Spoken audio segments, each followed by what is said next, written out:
Udah nggak sih? Udah ya. Nah, yang pertemuan keempat ini kita tuh kemarin bahas tentang pendapatan kan. Nah, jurnal pendapatan ini. Nah, jurnal pendapatan ini tuh ada dua yang kita harus pahami. Ada akuntansi penjurnalan anggaran sama akuntansi pendapatan.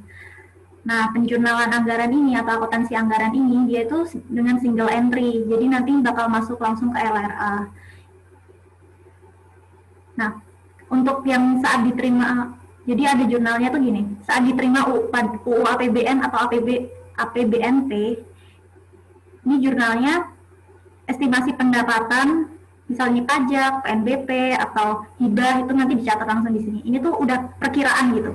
Ntar di awal soal tuh kadang ada kayak keterangan gitu, ntar pendapatannya berapa, diperkirakan tahun ini pendapatannya berapa, terus belanjanya perkiraannya berapa, dan lain-lain. Nah, itu kita ntar nyatet di jurnal anggaran itu. Nah, karena ini UU APBN atau APBNP, maka kita tuh di KL kan kita lingkupnya, di Satker gitu. Jadi kita tuh nggak bakal ngebahas tentang ini. Jadi yang kita bahas itu nanti bakal saat diterima DIPA oleh Satker. Jadi ini oleh Satker. Di Satker itu nanti kan terima DIPA nih. Nah, ketika terima DIPA nanti ada estimasi apa ya, kayak perkiraan nanti pendapatan kita dari PNBP itu sekian loh. Terus ntar kita tuh udah ada perkiraan belanja sekian gitu, belanja persediaan sekian, atau belanja apa sekian gitu. Nah, ntar kita nyatet lah di sini. Jadi ntar misal estimasi di sana tulisannya pendapatan PNBP itu diperkirakan 1M, berarti ntar kita nyatetnya di jurnal kas estimasi pendapatan PNBP yang dialokasikan sebesar misal 100 juta di jurnal kas. Jurnal PNBP, jurnal akrual pun juga sama, persis tulisannya kayak di jurnal kas, estimasi pendapatan PNBP yang dialokasikan sebesar 100 juta, kayak gitu. Ntar di bawahnya, ntar ada di DIPA itu tulisannya ntar ada belanja persediaan atau belanja apa gitu. Nah, ntar kita tulis aja allotment belanja, misal barang, allotment belanja barang sebesar 5M misal. Nah, 5M ini ditulis di debit. Yang ini tadi estimasi pendapatan itu ditulisnya di kredit ya. Ntar sama ini dua, ntar tulisnya di kas juga ditulis di akrual. Gitu. Sampai sini gimana? Biasanya dua ini aja sih, estimasi pendapatan sama allotment belanja sih. Allotment belanjanya ntar banyak, belanja barang, belanja modal, belanja apa gitu. Ntar kita tulis aja di dua sisi jurnal, yang mana jurnal kas sama jurnal si akrual itu. Biasanya dua ini aja. Oke. Nin mau nanya, itu emang estimasi dulu ya baru alatnya? Iya, kalau di buku sih gitu. Cuman kalau misalnya mau allotment langsung juga nggak apa-apa sih. Allotment belanja, bla bla bla bla bla, di debit si akrualnya juga. Terus ntar habis itu di kreditnya estimasi pendapatan yang dialokasikan sebesar ini. Ini kan single entry ya, jadi itu nggak terserah gitu mau yang debit dulu, kredit dulu kayak gitu. Jadi karena single entry jadi nggak se strict yang satunya gitu. Udah sampai sini gimana? Oke. Jadi penjurnalan anggaran nih dia jurnal kas sama jurnal akrual sama ya, masuk semua?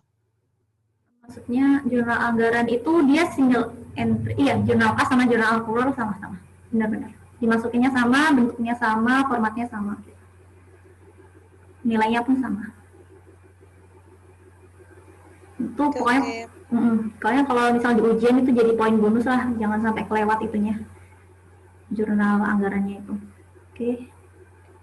Habis itu lanjut kita. Berarti ini buat satu aja. Berarti ini dibuat satu ini doang. Iya, itu ketika kita nyatet DIPA. Kita nyatet masuk DIPA. Ini yang tadi. Gimana? Enggak. Ya itu udah. Ya ini udah, maksudku ini dibuat satu doang kan, kayak gini doang.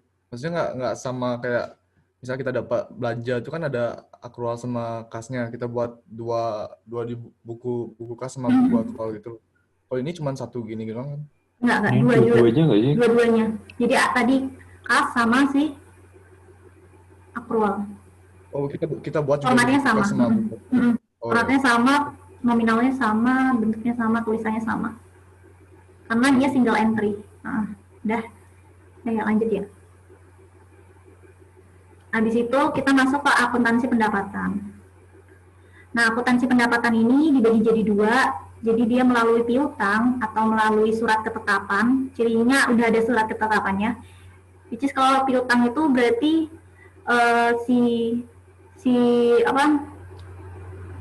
stakeholder itu sebenarnya dia harus bayar kita PNBP nih, tapi dianya belum bayar gitu. Makanya kita keluarin surat ketetapan. Nah, ketika ada itu, kita nyatetnya nih kan ketika ada piutang atau ini aku kurang ngerti sih, cuman pokoknya ketika ada piutang, dia tuh di kas di jurnal kasnya dia no entry. Terus di jurnal accrualnya dia piutang pendapatan LO, misalnya PNBP atau pajak, tapi biasanya PNBP sih karena kita yang masalah pajak itu tuh bukan ranah kita lah pokoknya. Kalau nggak PNBP kita hibah gitu. Piutang pendapatan LO, hibah atau PNBP pada pendapatan LO, PNBP misalnya PNBP. Gitu. Terus ketika pelunasan piutang, jadi dia yang ternyata dia si stakeholdernya bayar PNBP ke kita akhirnya, kan itu artinya pelunasan ya. Nah, karena udah ada uangnya masuk, kas yang masuk, maka kita nyatet di jurnal basis kasnya, yaitu dedel atau dedel apa guys? Diterima dari entitas lain, dedel diterima dari entitas lain. Dedel pada pendapatan LRA, PNBP, misal tadi PNBP ya. Kan ini dedel ini adalah bentuk akun untuk menyatakan kalau ada kas masuk ke kita, gitu. Nggak ke kita sih sebenarnya, ke si Erpun, ke Erpun. Pelunasan piutang. Terus kalau yang di jurnal aktualnya berarti dedel pada piutang pendapatan LO. Kan tadi dia piutangnya di debit nih, dia muncul. Nah, ketika udah dibayar berarti kita ngehapus si piutang ini kan. Caranya ya udah dikredit aja, ntar ini coret. Kalau misal ntar hasilnya itu bakal dedel pada pendapatan LO, PNBP. Hasilnya ketika udah lunas. Udah, sampai sini. Lanjut ya. Lanjut. Nin, ada yang minta ACC. Oh, sip. Udah masuk semua kok. Kalau ada tweet di antar, oke, sip. Nah, terus record.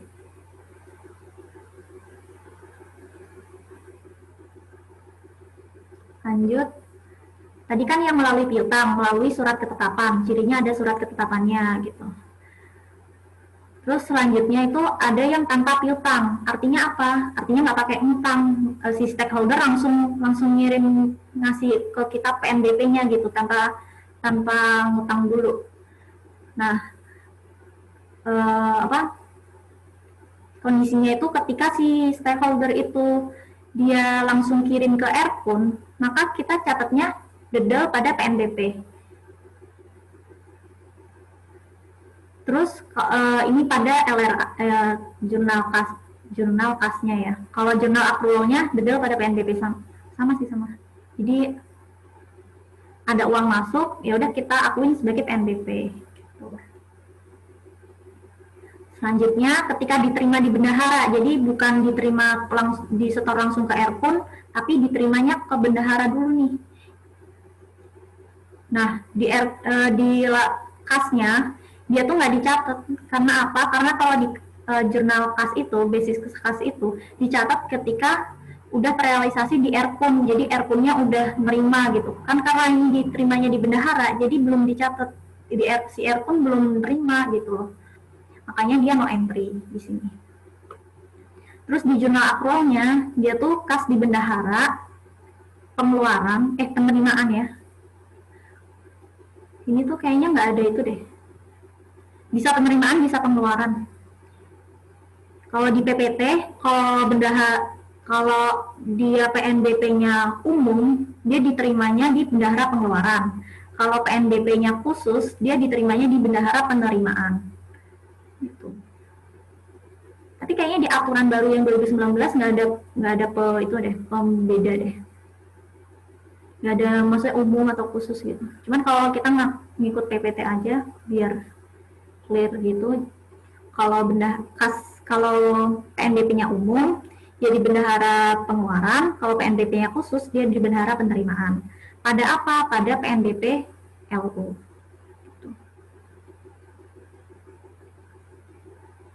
Nah, lanjut dulu. Terus nih, tadi kan diterima di bendahara. Habis diterima ke bendahara, bendahara harus nyetor dong, nyetor PNBP itu dong. Nah, ketika disetor ke Aircon oleh bendahara, maka gimana jurnalnya? Jurnalnya di apa namanya nih? Di kasnya itu dia tuh dedel pada PNBP. Karena udah diterima di Aircon kan, makanya dia diakuin gitu, diakuin jadi dedel pada PNBP. Nah, kalau di jurnal aktualnya, dia tuh PNBP LO pada kas di bendahara.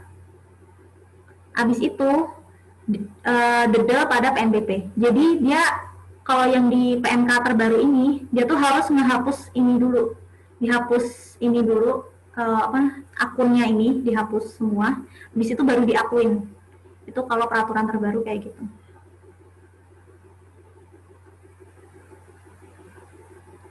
Sampai sini gimana? Ngerti nggak? Jadi tadi diterima. Kalau yang gimana? Jadi, kalau yang di PPT sama beda. Jadi di PPT tuh dia tuh ada 2 versi tuh PPT.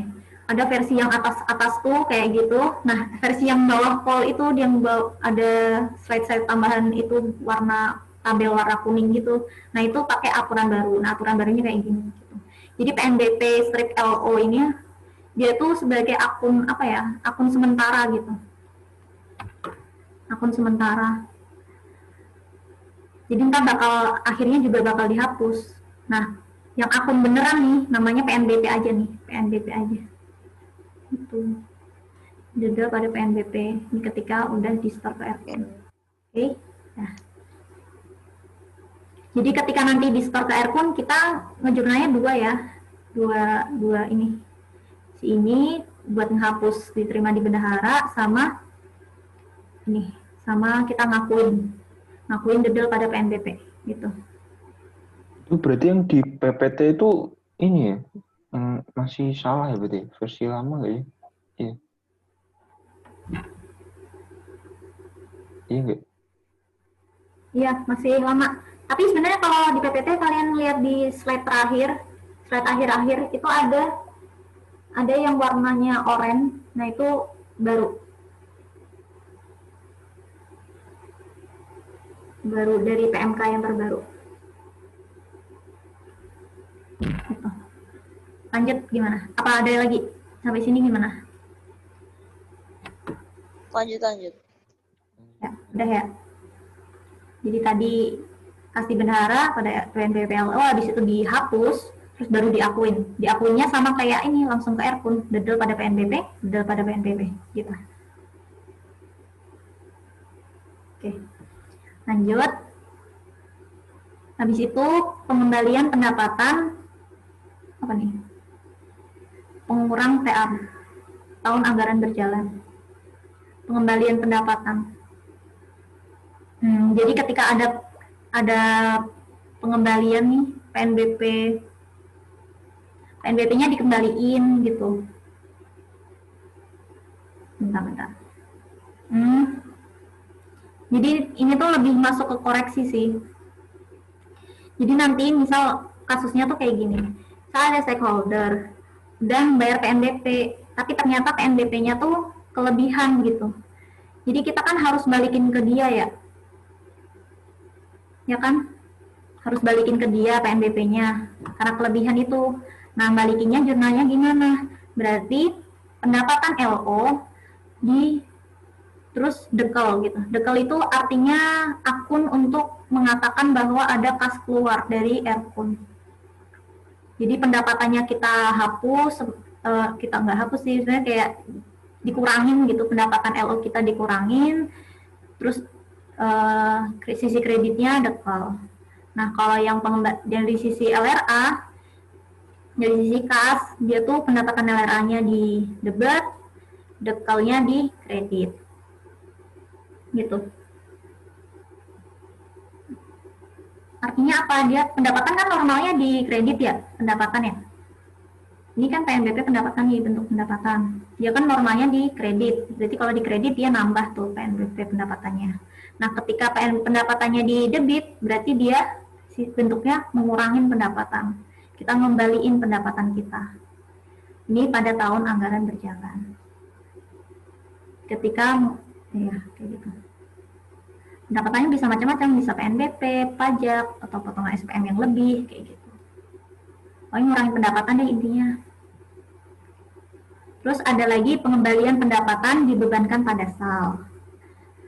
Nah, ini kalau nanti di soal itu ada kasus yang serupa, dia bayar PNBP tapi ternyata PNBP-nya kelebihan, terus kita harus balikin, tapi di keterangan soal itu ada keterangan tulisannya, tapi ini tuh kasus ini tuh dibebankan pada SAL gitu. Jadi bukan mengurangi pendapatan kita, tapi mengurangi saldonya si Erpun itu.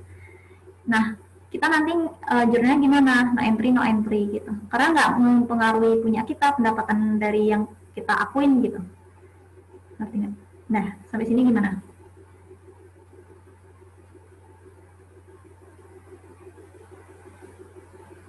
Gimana? Ada yang masih bingung? Yang mana?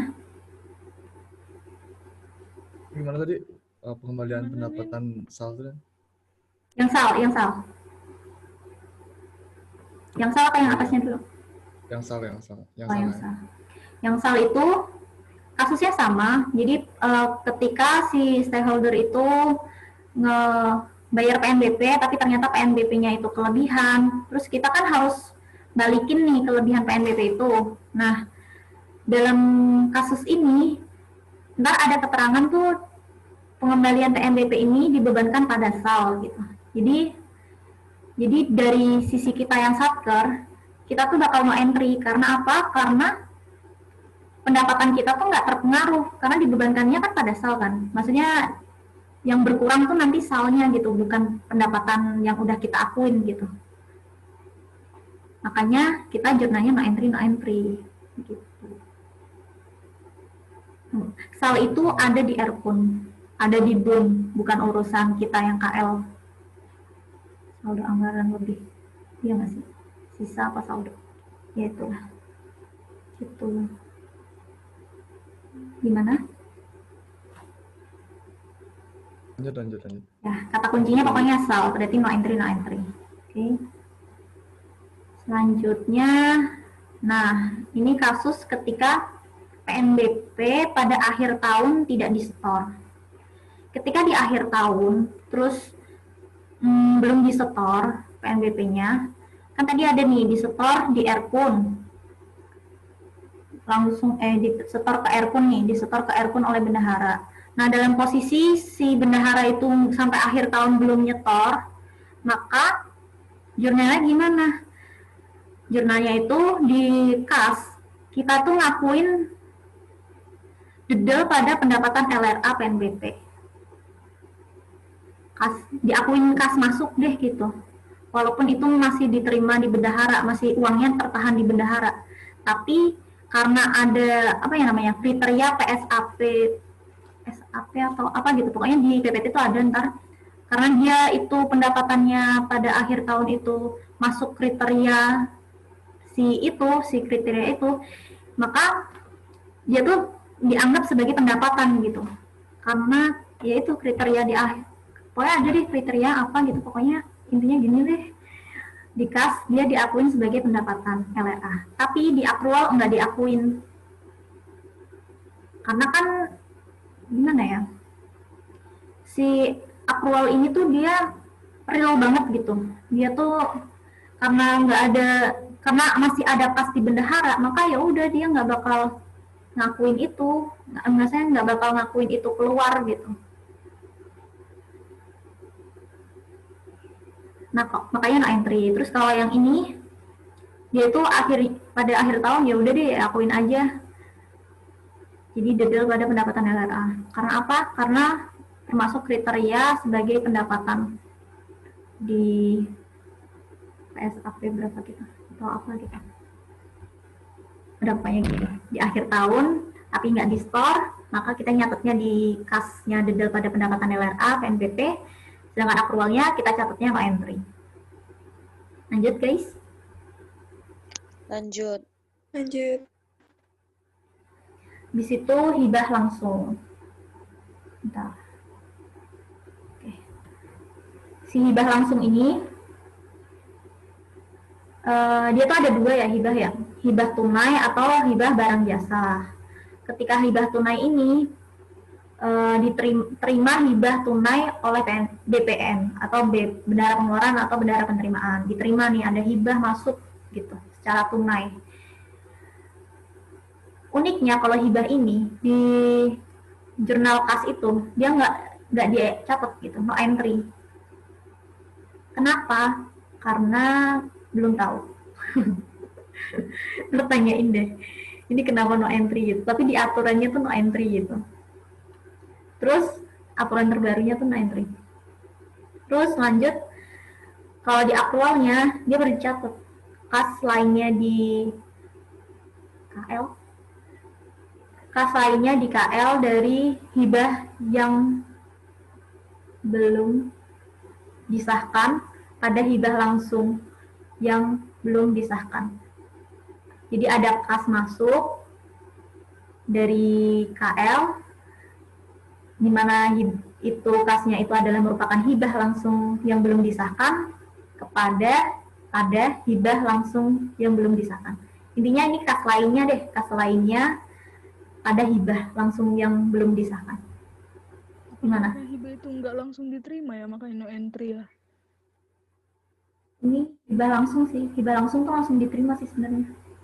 Itu Apa no entry? terima hibah tunai oleh BPN. BPN itu apa ya? Bendahara penerimaan, bendahara penerimaan, bendahara pengeluaran gitu. Bendahara Oh, berarti pengeluaran KL atau yang- bendahara penerimaan. KL yang Berarti menerima. KL yang terima ya? Betul, KL yang menerima, Satker yang Oh. menerima gitu. Mungkin itu no entry gara-gara duitnya itu di KL loh, bukan di Aircon.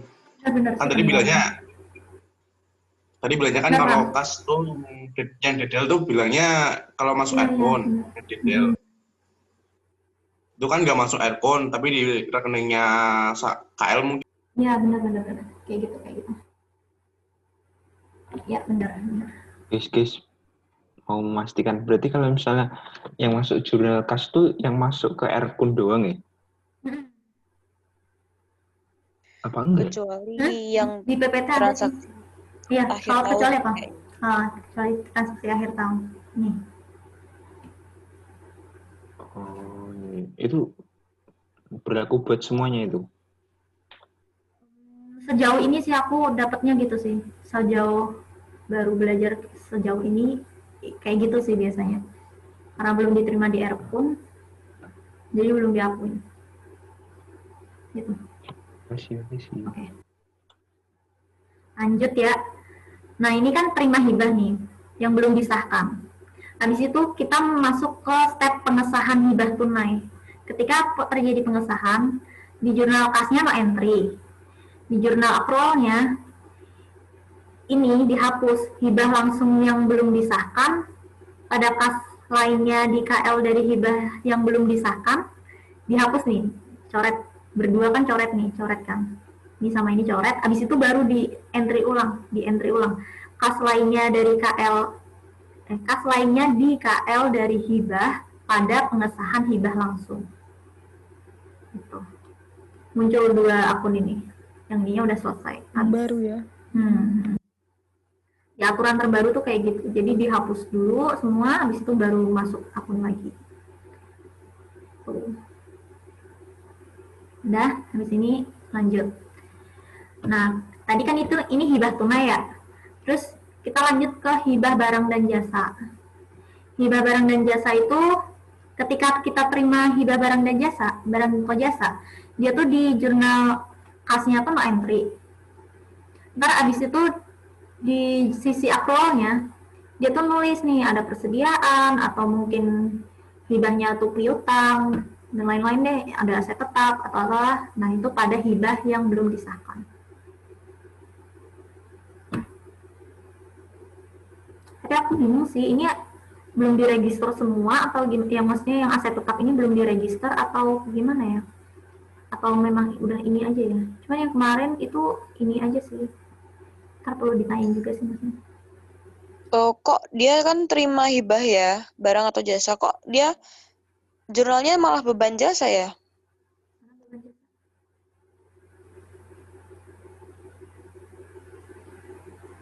Beban jasa. Iya, kalau akrual gitu nggak sih? Ya mungkin kalau misalnya dapatnya kayak belanja persediaan tadi kan memang beban jasa di akrual ya. Tapi persediaannya nggak beban persediaan. Kalau jasa doang bingung juga nggak sih? Diterima jasa pada hibah gitu. Mungkin kalau jasa itu ya, atau gimana? Sebenarnya ini kan pendekatannya aset. Ini udah lengkap. Ini udah lengkap nyatetnya ya? Coba deh. Maksudnya ini Kalian udah cari dari ntar deh itu. Cuman kalau itu sih ini sih bener sih. Ntar cari lagi. Ini ya, hibah barang jasa ya. Lanjut dulu ya. Habis itu pengesahan hibah barang jasa. Pengesahan pun si jurnal kasnya dia no entry. Habis itu ininya hibah langsung yang belum disahkan di kredit, di debit, dihapus. Terus pengesahan hibah langsung. Kreditnya pengesahan hibah langsung. Kayak ini tadi, pengesahan hibah langsung. Nah, berarti nanti kalau misalnya ini dihapuskan, dia tuh sebenarnya ini persediaan, aset tetap, dan lain-lain pada pengesahan hibah langsung. Sisanya, gitu. Gimana sampai sini? Lanjut? Ada yang masih bingung? Lanjut. Oke. Di situ ini kan tadi hibah langsung nih. Terus ini ada hibah terencana. Nah, kalau hibah terencana, dia itu tunai aja ya kayaknya. Di PPT di itu tunai aja. Nah, di LRA, di kas, jurnal kas, kita tuh nyatetnya dedel pada pendapatan LRA hibah. Kalau yang di akrualnya, dedel pada pendapatan LO hibah. Itu aja sih. Gimana? Ya. Terus habis itu ada tambahan pendapatan. Ini kata-kata sendiri sih. Ada kasus-kasus baru gitu. Misal terima pendapatan dibayar di muka. Yang ini yang pernah ditanyain via dulu ya kayaknya. Kayak prepaid gitu. Nah, itu tuh gimana? Jurnalnya. Yang jurnal kasnya kita no entry. Habis itu di jurnal akrualnya PNBP atau mungkin pajak, tapi biasanya PNBP pada pendapatan diterima di muka. Habis itu ada lagi nih kasus terima pendapatan berjalan atau bunga jatuh tempo. Ketika ada terima pendapatan berjalan, maka di jurnal kasnya dia no entry. Di jurnal akrualnya dia pendapatan yang masih harus diterima, yang masih harus diterima, dia itu bentuknya piutang pada PNBP. Habis itu ketika nanti ada amortisasi kewajiban dari mitra, amortisasi kewajiban, gimana ya bayanginnya ya? Ya gitulah. Terus ntar ini jurnalnya no entry, ini utang pada PNBP. Jarang sih sebenarnya ini, cuman tambahan aja sih. Semoga aja nggak keluar ya. Dari mitra. Jarang-jarang. Cuman ntar kalau misal pun akhirnya ditanyain, ya udah tulis aja ini jurnalnya gitu. Bapaknya baik kok insya Allah. Lanjut ya. Gimana?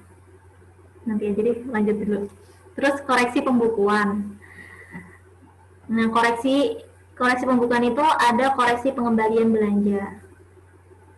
ketika ada pengembalian yang kayak tadi ini, koreksi, itu jurnalnya pendapatan LRA, pendapatannya dikurangin pada dedel. Pendapatan LO di debit, terus kreditnya dedel. Muter aja sih, ngebalikin yang awal kita dapat. Awal kita dapat kan kita nyatetnya itu ya. Waktu pas pertama kita dapat tuh gini jurnalnya.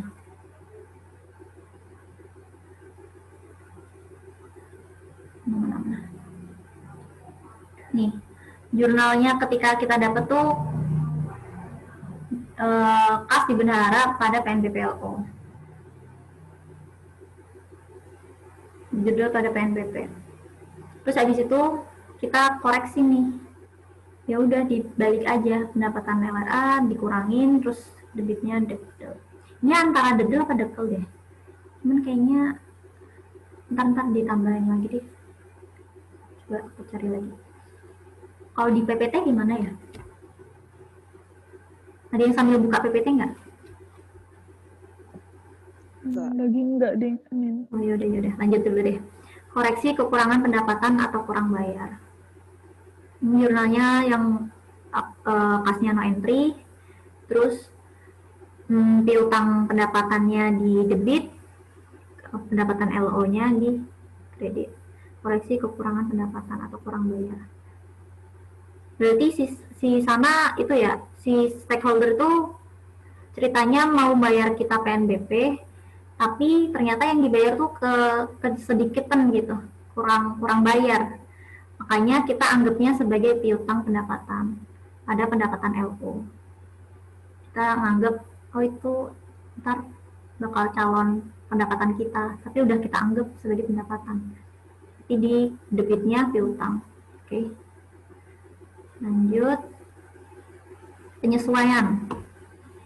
Ketika penyesuaian pendapatan itu ada berapa nih? Ada 2. Jadi ada dua apa yang namanya? 2 kegiatan gitu. Ada pendapatan diterima di muka yang tadi prepaid itu. Ketika pendekatannya kewajiban, maka ini entry, maka pendapatan diterima di muka pada pendapatan PNBP atau pajak, gitu. Biasanya PNBP. Jadi ceritanya tuh sudah diterima di Erkun tapi belum jadi hak pemerintah sepenuhnya karena masih ada kewajiban dari pemerintah.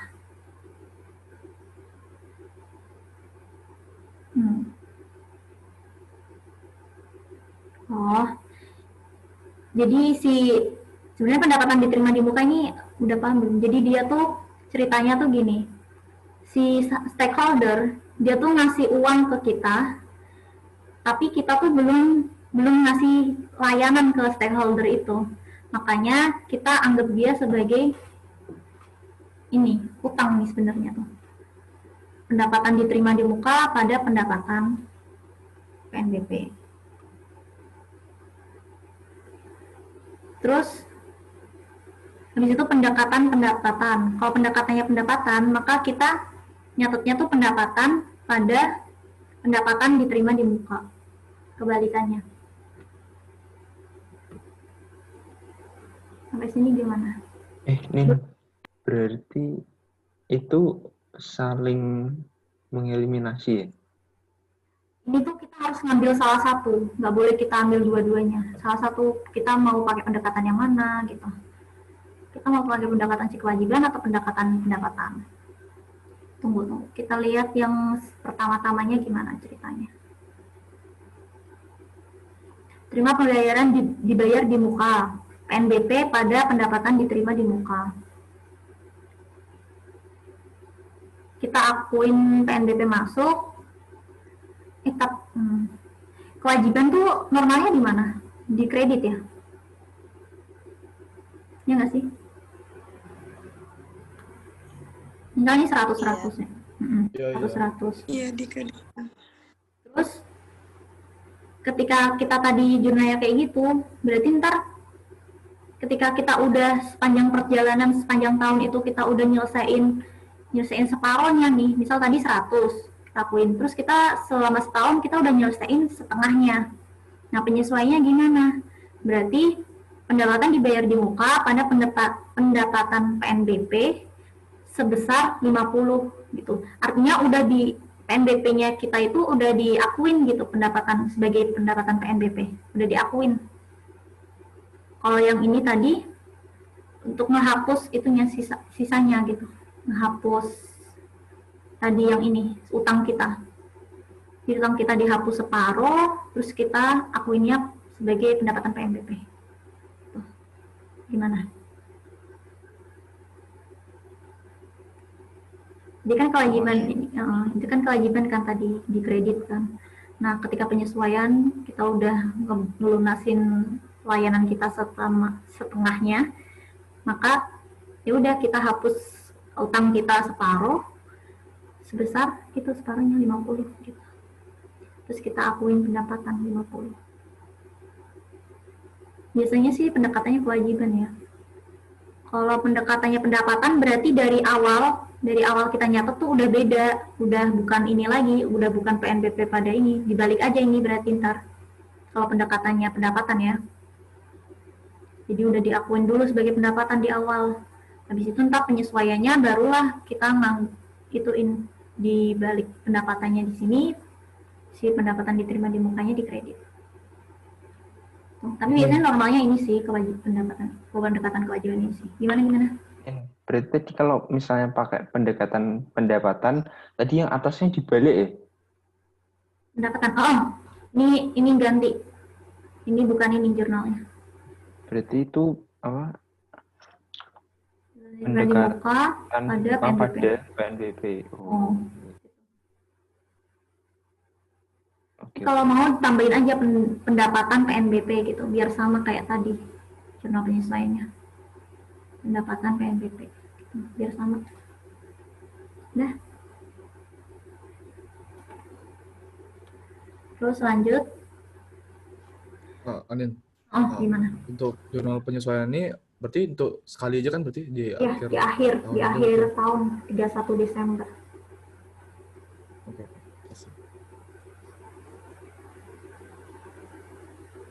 Lanjut.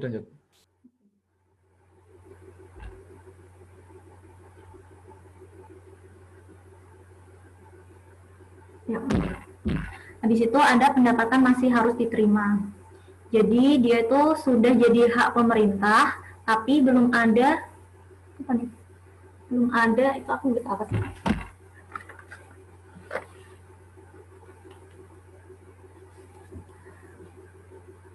Belum ada tagihan karena belum saatnya ditagih.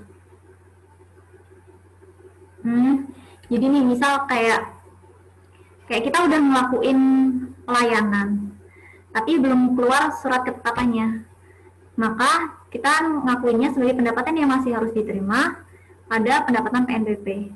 Sebenarnya piutang sih, akun piutang, kayak awal tadi. Yang piutang. Cuman kan kalau tadi yang piutang yang awal ini kan ini posisinya udah keluar nih surat ketetapannya. Nah, kalau yang kasus ini tadi mana? Nah, kasus ini dia tuh belum keluar surat ketetapannya. Makanya dia akunnya ini pendapatannya masih harus diterima pada pendapatan PNBP. Berarti di situ nih dia belum nerima sebenarnya. Apa gimana? Udah ngelakuin, belum nerima uang. Pun belum nerima uang. Tapi kita udah ngelakuin pelayanan. Kita udah selesai pelayanan kita ke mereka. Gitu. Oke, maksudnya kayak gitu. Nen coba yang jurnal tambahan yang tadi loh, yang temennya pendapatan diterima di muka. Nih. Kenapa dia terus diterima dari entitas lainnya masuk kemana? Nggak masuk tah? Kalau di PPT sih nggak ya, nggak ada ya. Kalau di PPT gimana? Ntar ini masih kayak lebih konfirmasi lagi perlu.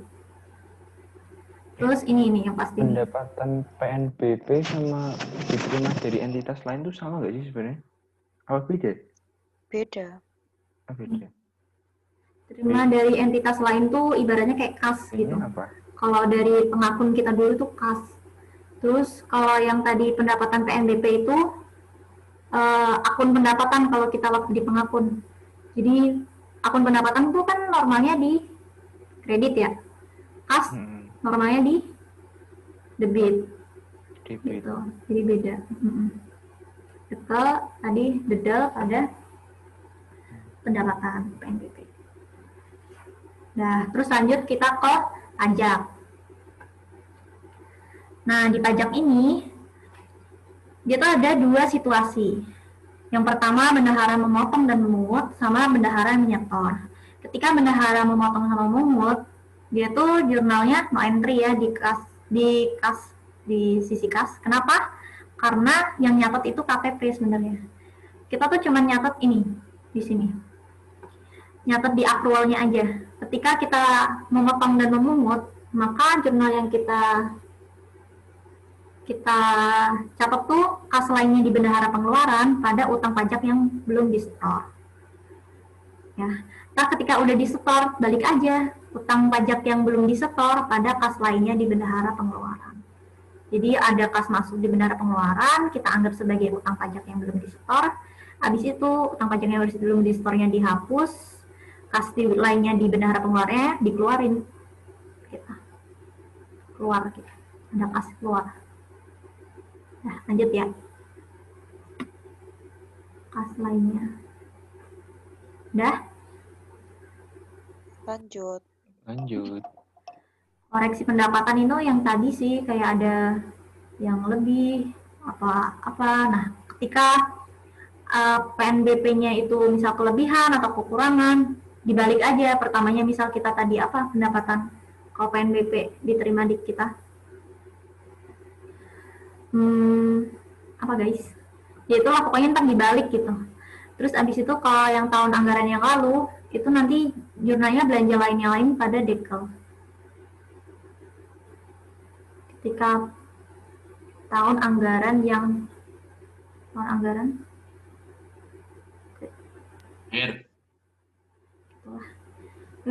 dianggapnya dibebankan pada belanja lain-lain, pada uang yang keluar dari kita. Kalau yang tahun anggaran berjalan, ya udah kan masih di tahun anggaran berjalan, jadi ya udah dibalik aja itunya, yang salahnya di mana. Oke. Lanjut ya. Lanjut. Di situ kita masuk TM5. Nah, di TM5 ini kita bakal belajar tentang belanja. Tadi pendapatan, sekarang belanja. Di belanja ini kita harus ngapalin akun-akun ya. Jadi kalau kita nanti akrual nih, kita harus ingat nih beban. Jadi kalau akrual kita harus jurnalnya tuh makainya akunnya tuh makainya akun beban, yang mana dibaginya berdasarkan fungsi ya atau apa ya. Itu ada pegawai, persediaan, jasa pembayaran, jalan dinas, dan lain-lain ini semua. Nah, ini kenapa dikotakin? Kenapa, guys? Karena dia itu non-persediaan. Jasa, pemeliharaan, perjalanan dinas, dia non-persediaan. Tapi pegawai juga ya. Cuman kalau di PPT sih yang dikotakin ini doang ya. Gitu. Dia non-persediaan. Terus ada daftar akun belanja. Nah, kalau daftar akun belanja ini tuh akun-akun yang bakal dipakai buat kita nanti bikin jurnal kas, basis kas gitu. Kalau yang ini tadi basis akrual, kalau yang ini basis kasnya. Kumpulan akunnya. Oke. Lanjut ya. Yuk, yang pertama itu jurnal rangkaian jurnal uang persediaan. Yang pertama, ketika ada pengajuan SPP-UP atau SPP-nya dikeluarin, atau SPM mungkin, biasanya langsung SPM ya kalau soalnya Pak Doni ya. Nah, kalau kita nanti SPM, sebenarnya kalau ini kan nggak ada nih SPM apa nih, nggak ada jurnal nih gitu kan. Tapi kalau udah langsung dikeluarin SPM, berarti kita anggap udah ada SPP kan. SPM kan harus ngelewatin SPP kan. Ya udah kita catat aja ini. Jurnal kasnya no entry, jurnal si akrualnya piutang dari UP yang akan diterima pada pengeluaran transito yang masih harus dibayar. Jadi dia tuh apa ya? Akun ini tuh artinya dia tuh mau aba-aba gitu, bakal ada UP yang akan diterima loh. Terus ntar kalau ini tuh sebagai akun transisi aja sih. Kalau pengeluaran transito ini, ntar juga bakal dihapus nih, dihapus ketika terbit SP2D UP. Pengeluaran transitonya dihapus nih, hilang. Piutangnya juga dihapus. Nah, sisanya apa ketika terbit SP2D UP? Kas di bendahara pengeluaran pada uang maka dari KPPN. Gitu. Jadi kasnya masuk, terus dianggapnya kas masuk itu sebagai uang muka dari KPPN. Tuh.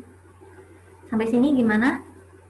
Ini mau tanya Jadi nih. sebenarnya SPM tuh nggak ada ini ya, nggak ada jurnal ya? Iya, sebenarnya nggak ada. Cuman karena SPM itu harus ngelewatin SPP kan, jadi tetap aja kita tulis aja jurnal SPP. Kita anggap aja itu kita nulis jurnal SPP. Gitu. Gimana? Oke. Yuk, mantap. Gimana? Ada lagi? Itu yang pengajuan SPPUP sama SP2DUP kan sebenarnya cuma satu kali di awal tahun anggaran kan ya? Iya, iya benar. Satu kali di awal tahun anggaran. Oh iya. Sebenarnya ini ada lagi nih guys. Di sini ada lagi apa ya?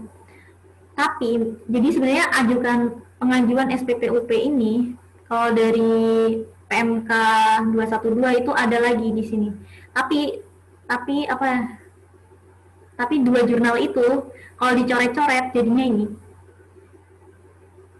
Gitu. Jadi kalau aku nulis aja langsung ini, soalnya kalau di PPT dosen lain yang mengacu di 212 itu jurnalnya langsung ini. Tapi kalau kita mengacu di langsung peraturannya ada dua jurnal lagi, ada dua gitu. Ntar kalau dicoret-coret baru dapet ini. Gitu.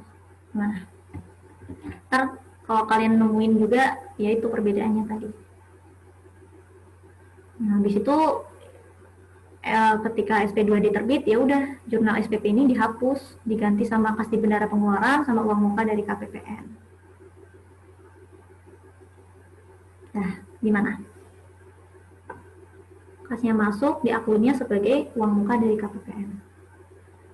Kenapa ada tulisan bagi dosen Anin? Lanjut.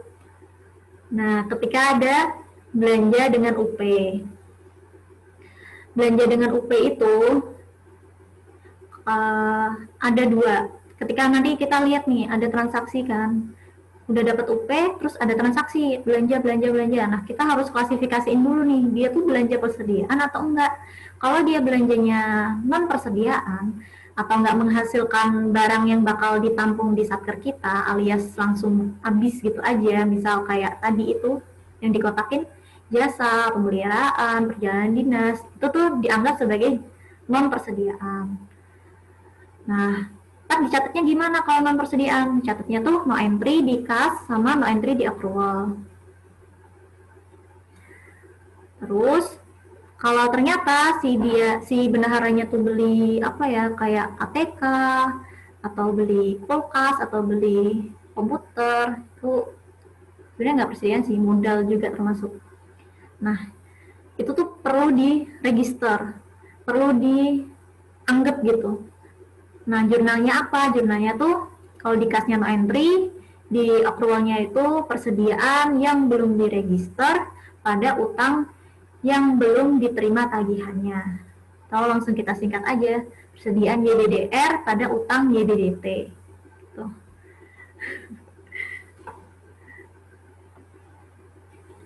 Jadi kita akuin si persediaan itu, tapi diakuinnya sebagai yang belum diregister. Karena belum apa ya namanya, belum pertanggungjawaban alias belum SP2D, maka kita anggapnya tuh sebagai utang, dianggap negara itu sebagai utang gitu, karena belum dipertanggungjawabkan. Makanya ditulisnya utang YDDT yang belum diterima tagihannya. Karena belum ditagihkan kan ke apa sih, ke negara gitu, belum ditagihkan. Karena utang JBDT. Terus abis itu terbit nih SPP GUP sebagai bentuk mau pertanggungjawaban UP-UP yang kemarin tuh dipakai buat apa sih? Nah, ketika SPP GUP ini muncul, kalau di yang terbaru, yang terlama nih, yang aturan lama, SPP GUP itu no entry. Kalau kita ntar lihat di PPT dosen yang kita dikasih dosen kita, ntar tulisannya no entry deh. Tapi untuk PPT 212, dia itu kasnya tetap no entry, tapi diakuin, ditulis. Tulisnya gimana? Utang YBDT dihapus, kan? Dihapus.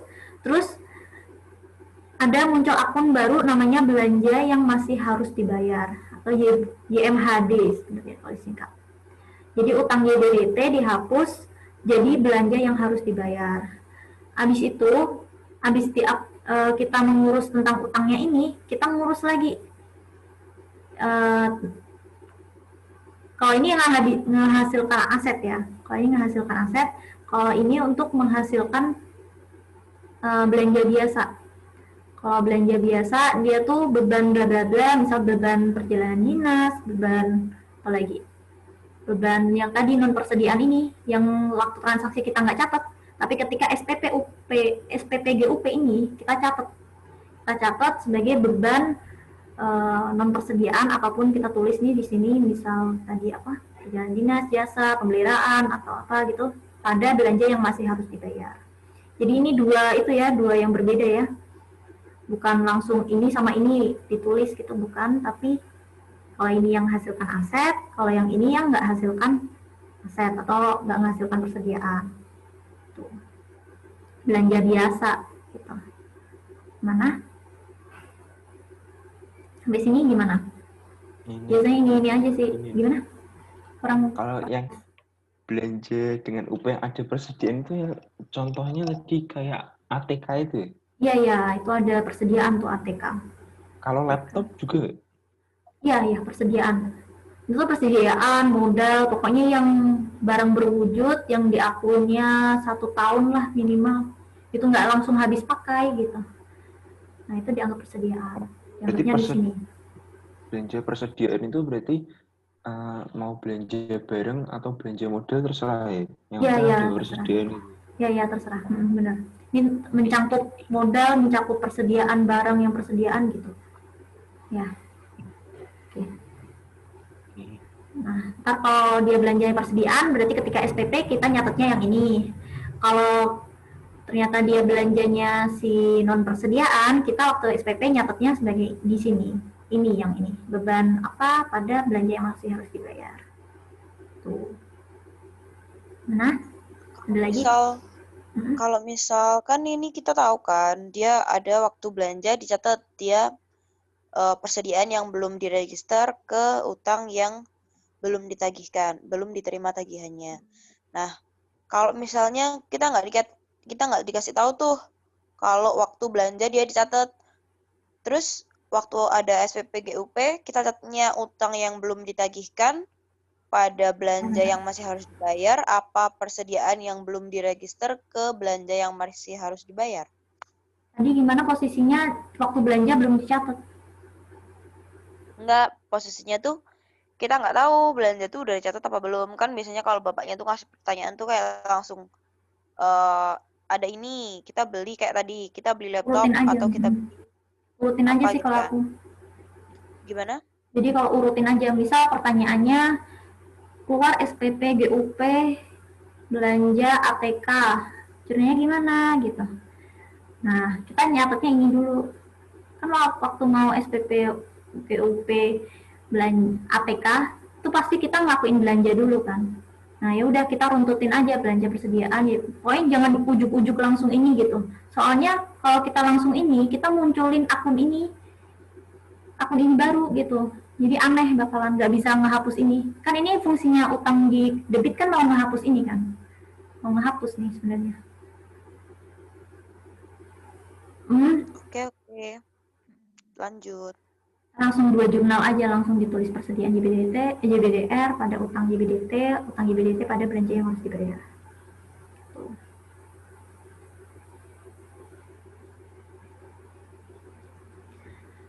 Next.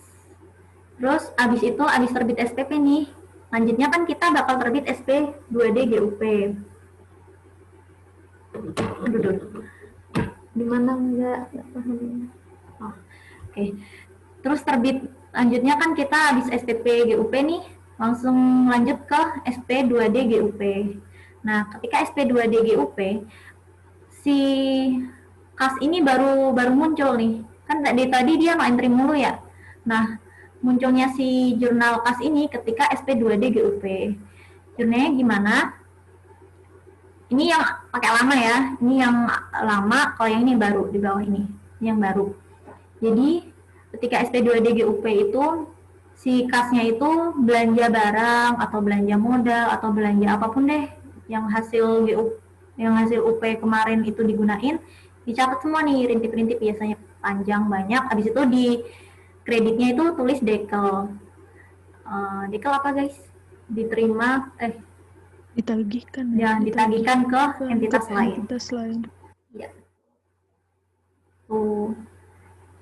Akrualnya gimana? Akrualnya belanja yang masih harus dibayar alias ini akun waktu pas SPP ini dia tuh dihapus di sini. Dihapus terus dekelnya dimunculin di kredit.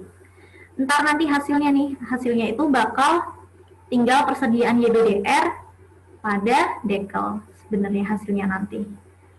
Itu berarti ntar waktu terbit SP 2D ya belanja yang masih harus dibayar pada dekel. Itu bagi Hadid apaan sih? Dia tuh belajar itu kalau Hadid tuh berpedomannya pada 212 yang peraturan terbaru. Kalau yang atas ini masih PPT yang lama. Jadi kita nanti pakainya yang bawah ini.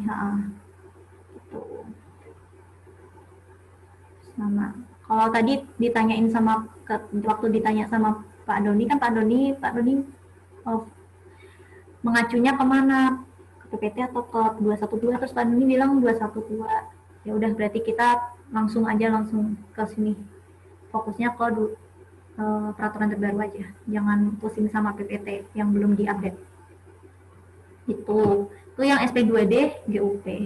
Gimana serangkaian UP ini gimana? Ada yang ditanyain nggak? Serangkaian UP, kasus-kasus UP.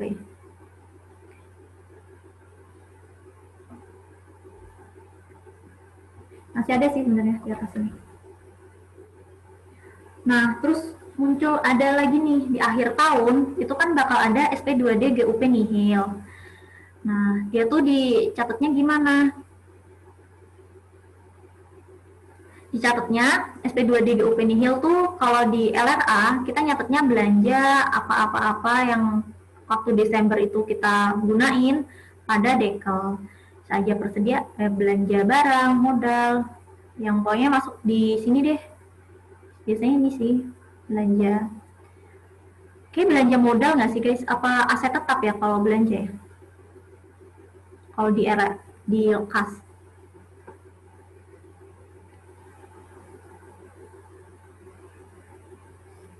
Nah, lanjut. Terus habis itu di akrualnya kita nyatetnya gimana? Kita nyatetnya belanja yang masih harus dibayar pada dekel.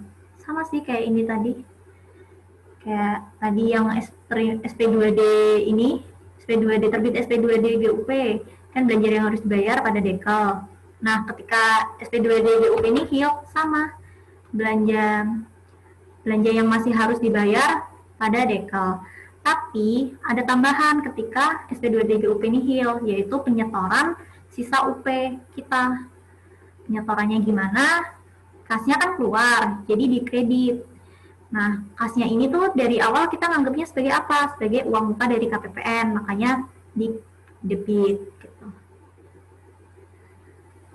Jadi kasnya dikredit, uang mukanya di debit. Tadi waktu awal kita dapat kan kas di benar pengeluaran pada uang muka dari KPPN.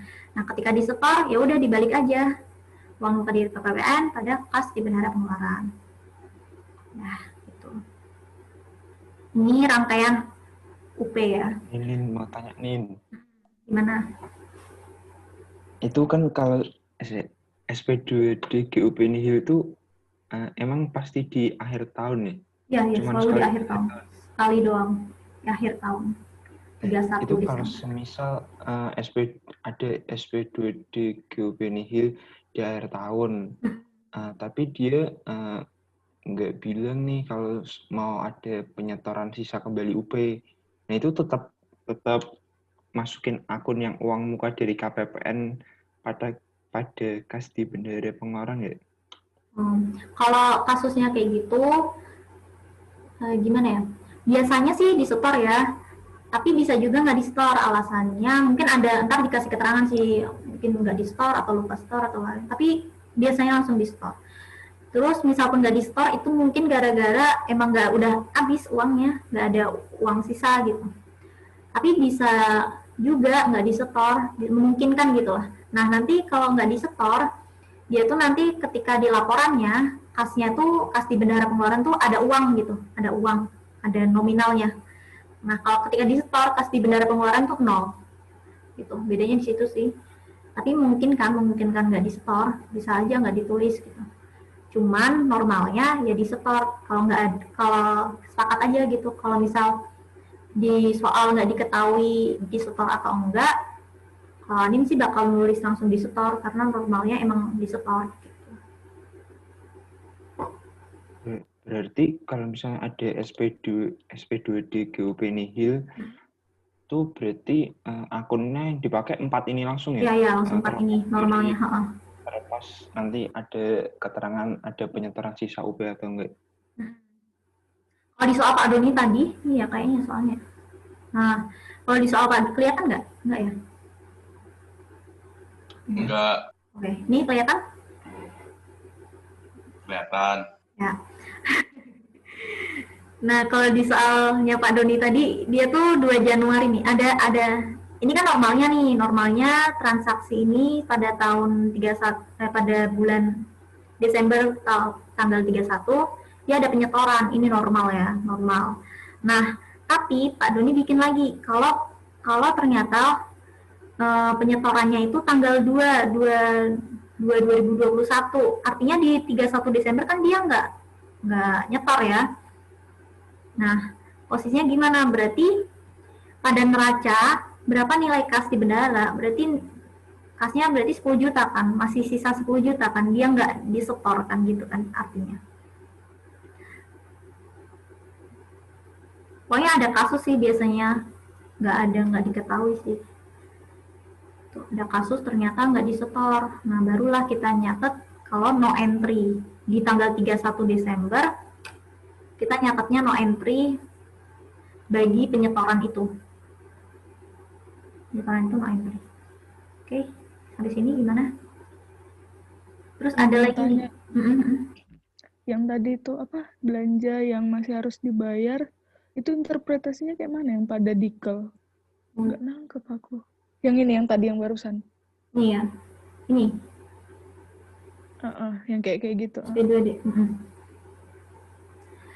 Ketika SPP ini, kan muncul nih baru nih akun baru, belanja yang masih harus dibayar. Muncul akun baru kan. Nah, akun ini tuh muncul karena apa? Karena negara ngutang. Negara udah belanja, tapi belum dibayar. Tapi sebenarnya udah dibayar sama bendahara pakai UP. Tapi karena belum di SP2D kan, atau belum ditanggung jawabin, maka negara tuh nganggapnya sebagai belanja yang masih harus dibayar. Tuh. Jadi karena SPP GUP ini tuh sifatnya apa ya? Belum ada itu deh, belum ada pembayaran bagi si Erkun.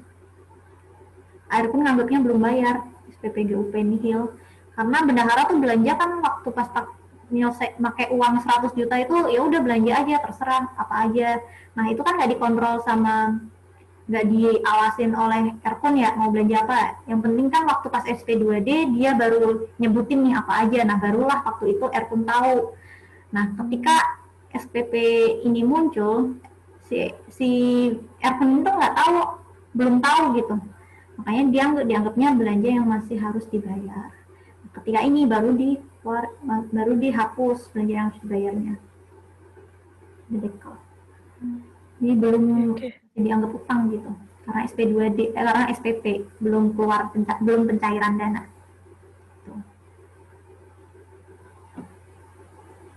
Terus kita lanjut yang ini dulu ya.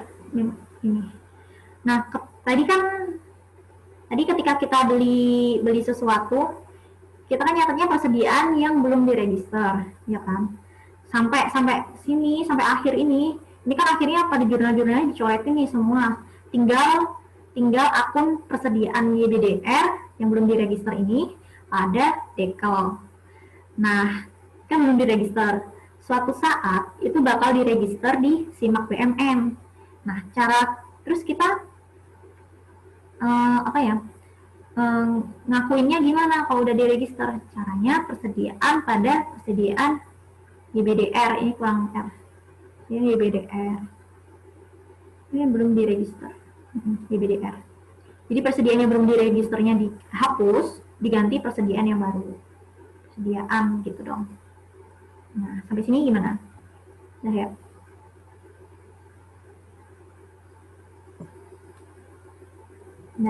Udah lagi. Lanjut ya. Tadi itu kan rangkaian UP, rangkaian kasus-kasus UP. Selanjutnya kita lanjut ke rangkaian kasus-kasus LS. Nah, LS ini kalau kita yang tahu dari waktu pas kemarin belajar itu kan LS-nya buat apa sih? Buat belanja yang besar kan, di atas 50 juta, terus belanjanya pakai komitmen, pakai kontrak, terus belanjanya itu dari Erpun langsung disetor ke penyedia, atau dari Erpun bendahara langsung ke penerima langsung tanpa transit gitu lah, maksudnya transitnya dalam artian transit lama gitu, enggak, jadi langsung di-storein. Terus di situ komitmen LS. Nah, komitmen LS ini ada dua tipe. Yang satu bentuknya 52 atau bentuk persediaan, yang satu bentuknya 52 tapi tanpa hasil persediaan, terus yang satu lagi 53 atau aset tetap. Jadi LS itu ada 3 tadi, bentuk persediaan, bentuk tanpa persediaan, sama si aset tetap, beli aset tetap. Kita kupas satu-satu. Yang pertama, kalau kita ngelakuin suatu transaksi, yang pertama kan kontrak nih. Habis kontrak, habis itu kedua muncul BAS. PBJ kontrak, habis itu belum share screen ya? Enggak deh. Gimana? Oke. Udah aman. Aman ya. Terus kan yang pertama nih kontrak nih, habis kontrak terus keluar BAST atau kwitansi atau melakukan belanja lah intinya. Keluar BAST, habis BAST keluar terus diresum tagihan atau terbit SPP. Resum tagihan, terbit SPP, habis itu baru validasi SPP. Habis validasi SPP baru terbit SP2D. Nah. Lanjut. Nah, kontrak. Ketika kontrak, itu tuh kan belum ada kas masuk ya, belum ada uang masuk. Jadi di jurnal kasnya no entry. Jurnal akrualnya gimana? Jurnal akrualnya dia tuh belanja, tapi pakai daftar akun beban. Artinya belanja persediaan atau belanja ini, bla bla bla gitulah pokoknya. Yang ini. Judul embel-embelnya pertama sih belanja, cuman selanjutnya belanjanya dispesifikin gitu. Habis itu dicadangkan untuk belanja yang ini tadi, titik-titiknya tuh sesuai ini. Misal tadi belanja persediaan, dicadangkan untuk belanja persediaan. Tuh. Lanjut, kita selanjutnya gimana nih kalau muncul BAS? Kalau muncul BAS, kan BAS belum ada uang masuk ya, atau uang keluar. Makanya di jurnal kas belum dicatat, no entry. Habis itu di akrualnya dicatat sebagai beban titik-titik yang belum diregis, beban titik-titik yang belum diregis atau tadi persediaan, contohnya beban persediaan yang belum diregis pada utang YBDT atau yang belum ditagihkan, yang belum diterima tagihannya. Habis itu, habis BAST ini beda ya akunnya. Jadi habis kontrak BAST muncul 4 akun baru, iya kan? Waktu pas resum tagihan atau terbit SPP, kita tuh ngehapus si akun kontrak ini. Resum tagihan itu kita ngehapus akun kontrak ini. Caranya ngehapus ya udah dibalik aja, dicadangkan untuk belanja persediaan, misal pada belanja persediaan. Jadi jangan takut ketika kok ini akrual tapi depannya belanja sih. Kenapa? Karena ya bakal dihapus juga akhirnya. Jadi santai aja gitu. Tapi juga munculnya beban kok. Tuh, kan dihapus. Habis itu, habis resum tagihan nih, ada kegiatan lain, ada kegiatan selanjutnya yaitu validasi SPP. Ini kan terbit SPP, resum tagihan langsung terbit SPP. Terus habis itu validasi SPP. Nah, validasi SPP ini yaitu utang YBDT yang belum ditagihkan, diterima tagihannya, ngehapus apa ya tadi? Oh, ngehapus BAST nih. Utang YBDT ini dihapus nih pada belanja persediaan yang masih harus dibayar. Tuh. Pokoknya jurnalnya ini deh, utang YBDT pada belanja yang harus dibayar. Selanjutnya, oh ya, tadi ini, resum tagihan ini, dia itu muncul ketika ada kontrak. Jadi misal pun LS tapi tanpa kontrak, itu juga bisa terjadi. Caranya ntar misal langsung BAST nih, ya udah kita nyatet aja BAST ini, terus nggak usah kita ngelewatin dua ini, tapi langsung ini YBDT pada utang YBDT pada belanja YMHD, belanja bla bla bla YMHD. Gitu. Karena kontrak ini, pokoknya kalau udah ada kontrak, kita harus ngelewatin yang namanya ini, ngehapus kontrak ini pada saat rangkaian kegiatan SPP, makanya dikotakin ini. Tuh. Di situ terbit SP2D. Waktu terbit SP2D barulah kan ada apa ya, uang yang keluar dari Erkun, makanya dicatat di jurnal kas. Syaratnya gimana? Belanja barang persediaan, titik-titik. Kayaknya belanja barang aja deh, nggak usah kasih persediaan ya. Kata Pak itu kan kalau kas langsung, nggak usah spesifik ya, langsung aja. Umum nggak apa-apa. Belanja barang pada dekal. Terus kalau yang ini, yang terbit SP2D ini, belanja titik-titik yang masih harus dibayar pada dekal. Ini tuh menghapus ya, belanja yang masih harus dibayar ini menghapus validasi SPP. Jadi nanti sisanya itu bakal beban yang belum diregister pada dekal. Kan utang ini udah dihapus nih di sini. Terus belanja YMHD udah dihapus di sini. Sisanya apa? Sisanya beban pada dekal. Jadi tadi yang muncul belanja-belanja di akrual ini sebenarnya juga bakal dihapus karena sisanya juga beban yang masih belum diregister pada dekal. Gitu. Itu ketika komitmen LS bentuknya persediaan. Nah, sampai sini.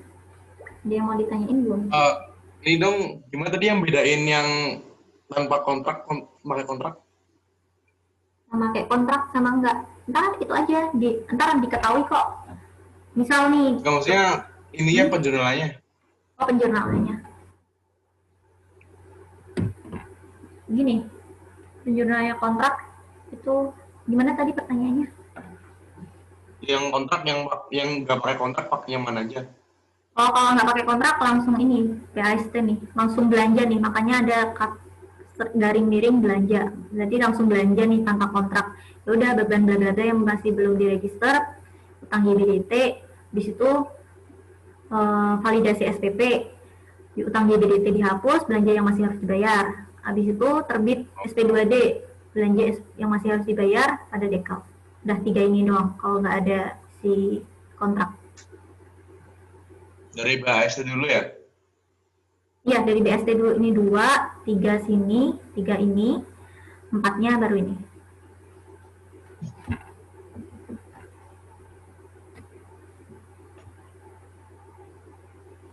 Udah? Ada lagi nggak?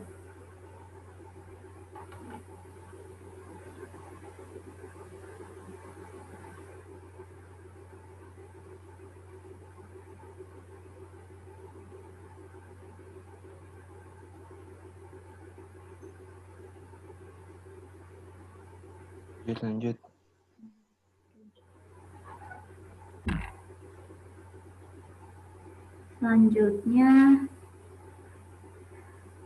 Selanjutnya, ini kan komitmen, bentuknya persediaan. Terus ada juga bentuk yang tidak persediaan. Caranya gimana? Kontrak. Misal nih pakai kontrak ya. Kontrak no entry, karena nggak ada kas masuk, nggak ada kas keluar. Habis itu belanjanya bisa belanja jasa, belanja pemeliharaan, belanja perjalanan, kayak gitulah. Tuh, di situ dicandangkan untuk belanja si ini tadi, misal jasa ya udah dicandangkan untuk belanja jasa. Lanjutnya, resum tagihan atau terbit SPP. Caranya, dia tuh ngehapus si kontrak ini. Dihapus kan nih, hilang-hilang. Di situ validasi SPP. Validasi SPP ya udah karena nggak ada jurnal kas, nggak ada kas keluar, lanjut ke akrualnya aja. Kalau ini validasi SPP sebutin aja.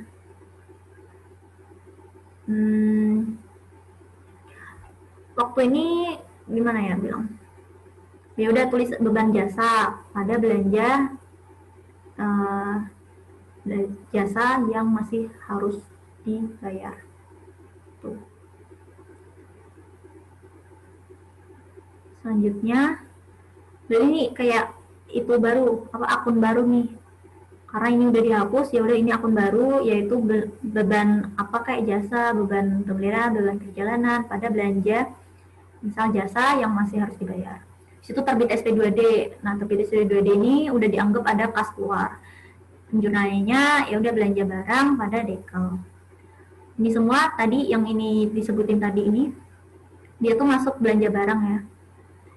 Jadi ya udah SP2D-nya belanja barang pada dekel. Kalau yang ini, kalau yang akrualnya dia belanja bisa jasa, bisa apa yang masih harus dibayar pada dekel. Jadi ngehapus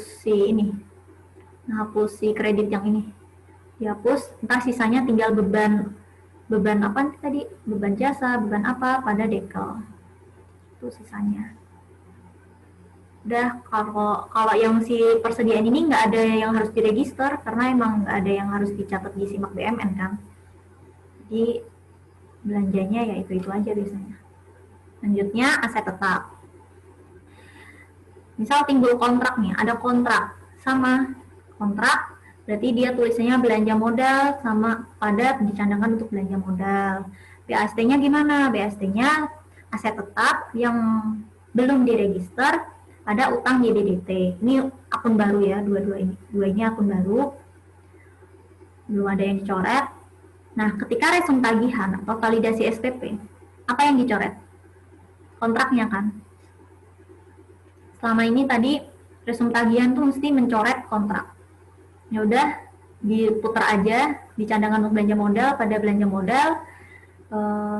Terus ini aset tetap, terus utang YBDT-nya dihapus pada belanja YMHD yang masih harus dibayar. Ketika terbit SP2D, ada uang keluar, maka belanja modal pada dekel. Alhamdulillah, belanja modal pada dekel, akrualnya belanja modal yang masih harus dibayar pada dekel. Habis ini gimana? Ada yang bingung nggak? Yang mana? Mau mastiin lagi. Berarti kalau resum tagihan atau validasi SPP itu dia ini ya kayak kebalikannya dari timbulnya kontrak ya? Iya benar, menghapus kontrak. Ketika resum tagihan SPP menghapus kontrak. Terus selain itu juga menghapus utang YBDT. Terus muncul apa ya? Muncul belanja modal yang harus dibayar, masih harus dibayar. Gitu.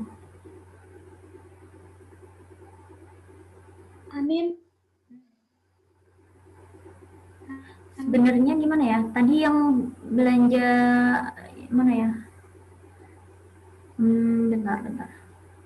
Belanja modal ini dihapus, habis itu tinggal aset tetap yang belum diregister ya. Habis itu nanti ada fase registrasi aset tetap. Aset tetap ini yang sudah diregister pada aset tetap yang belum diregister. Kalau Pak Doni tuh bilangnya aset tetap yang sudah diregister ya kemarin itu waktu pas tebak-tebakan. Tapi sebenarnya kalau di PMK ya udah langsung aja tulis aset tetap pada aset tetap yang belum diregister. Aset tetap yang pada aset tetap yang belum diregister. Jadi ini bisa aja coret, bisa aja enggak apa-apa. Sama aja. Gimana tadi ada yang tanya? Anin, Gimana gitu? ini nanti filenya boleh di-share nggak nanti? Boleh. Di kelas kita aja ya. Malu. Salah. Iya. Beberapa masih ada yang salah soalnya. Oke, siap. Makasih. Sip. Nah, terus ada belanja. Kalau kita pelajarin itu, kita tuh nanti belajar belanja sama transfer. Tapi si transfer ini tuh oleh KPA Bun gitu. Sedangkan kita tuh KL. Jadi mau dipelajarin atau enggak, itu sunnah sih mau dipelajarin. Terserah, enggak juga nggak apa.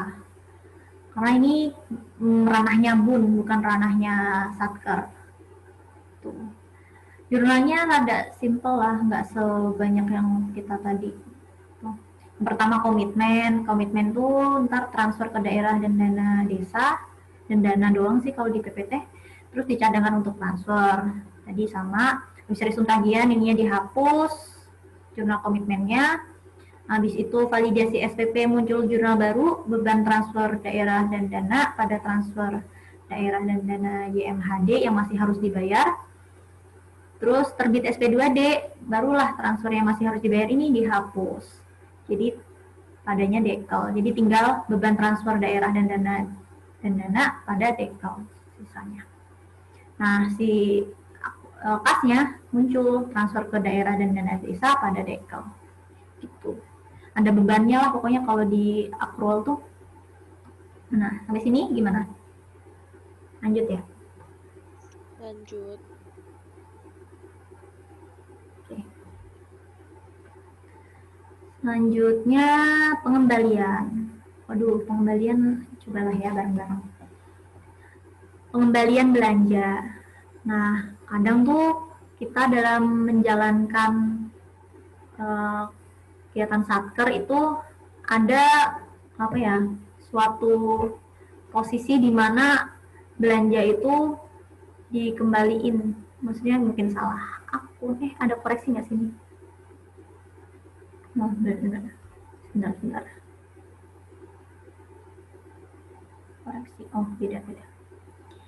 Jadi gimana ya bilangnya? Ada pengembalian belanja gitu.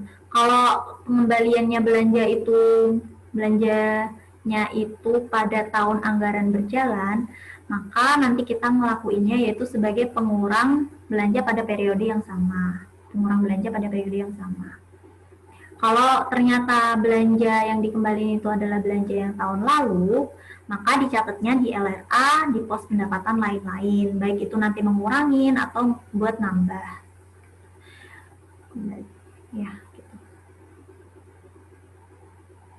Selanjutnya, misal nih ada pengembalian belanja pada tahun anggaran berjalan. Kalau kita belanja gimana sih? Kalau awalnya kita belanja itu sebelum pengembalian ya. Posisi awal itu kan kita kalau belanja itu di sisi kasnya itu belanja modal pada dekel, ya kan? Nah, ketika pengembalian belanja pada tahun anggaran yang sama, kita tuh balik aja. Yang tadinya dekel, ini jadinya dedel karena ada masuk uang, terus belanjanya di siniin, di kredit. Sampai sini gimana? Terus selanjutnya juga ada kalau yang aktual kan kalau kita nyatetnya normalnya beban bla bla bla pada dekel gitu kan. Nah, ketika pengembalian belanja pada tahun anggaran yang sama tuh dedel pada bebannya ya udah dibalik aja gitu. Tadinya bebannya di debit, ya udah ini bebannya di kredit sebagai pengurang beban. Tuh. Lanjut ya. Di situ ada pengembalian belanja pada tahun anggaran yang lalu. Kalau pengembalian belanja pada tahun anggaran yang lalu, artinya tuh kayak belanja yang lalu, tapi ada pengembalian di tahun anggaran yang baru gitu.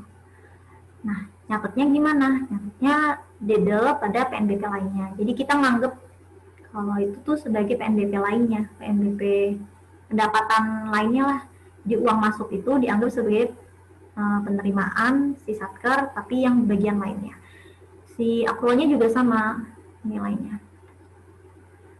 Dedel pada PNBP lainnya. Di sini gimana? Dipahami belum? Mana? Pada ada tidur semua gak sih? Kecapean ya dari pagi. Gimana? Mau nanya lagi. Kalau pengembalian belanja itu berarti ini ya, apa? Kita ketambahan uang masih, maksudnya ketambahan uang ya? Kalau dari jurnalnya sih kayaknya ketambahan uang ya, masuk Jadi uang itu baru tuh gitu. maksudnya pihak ketiga tuh kayak kurang bayar gitu ya? Macam itu, kayak gitu. Posisinya kayak ada uang masuk lagi. Oke. Terus yang pengembalian belanja TAB itu dia pembaliknya dari SP2D belanja itu ya? Dari yang terakhir, dari yang SP2D tadi itu tadi kan rangkaian itu kan kalau dicoret-coret kan tinggal beban pada dekel gitu kan. Terus ntar ketika ada pengembalian ya udah yang terakhir itu dibalik aja. Lanjut ya.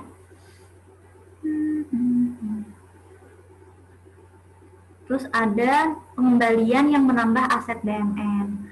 Nah, ketika pengembalian belanja pada tahun anggaran yang berjalan, itu tuh ada penyetoran pengembalian belanja sama pengurangan nilai aset.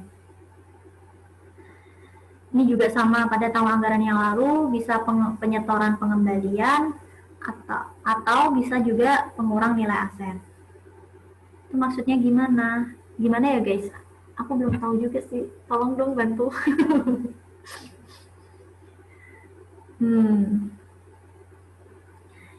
Ini sama nggak sih kayak tadi tapi pakainya apa? Sama, cuman ini belanjanya belanja yang aset tetap.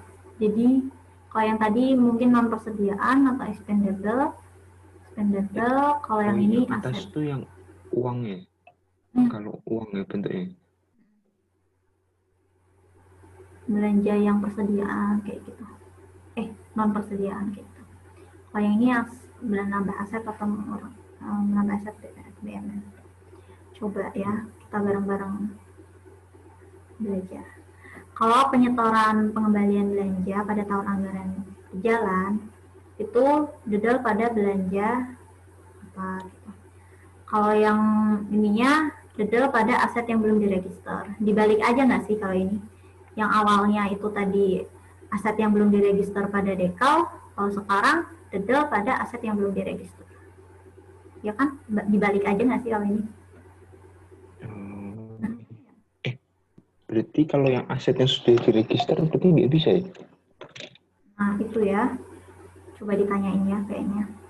Ini posisinya udah belum diregister, terus ada pengembalian. Cuman kalau belum diregister,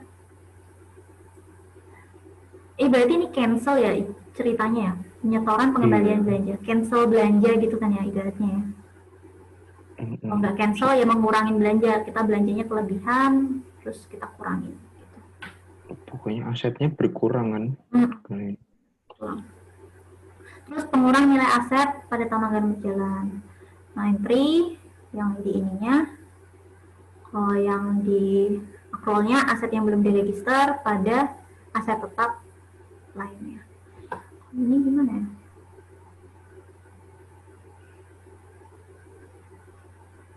Bedanya berapa? Oh, isi. Kalau yang ini dibalikin semua, kalau yang ini dikurangin doang, iya nggak sih? Tapi posisinya udah diregister apa enggak? Ini yang Belajar bareng pengelolaan nilai ceritanya, aset guys. sama penyetoran belanja itu saling berkaitan nggak sih? Apa sendiri-sendiri? Ini sendiri-sendiri deh. Beda kondisi, bukan Oh iya, suatu beda runtutan. kondisi. Kayaknya kalau yang ini di skip dulu lah ya daripada aku menyesatkan. Cuman catatannya udah sesuai sih sama yang di PPT sama yang di itu. Cuman kalau untuk penjelasannya aku rada ngambang-ngambang deh. Belum belajar lagi deh. Kalau aku dapet soal kayak gini mungkin langsung aku tulis deh. Belum di-record lagi mau curhat. Lanjut ya. Iya, lanjut. Oh.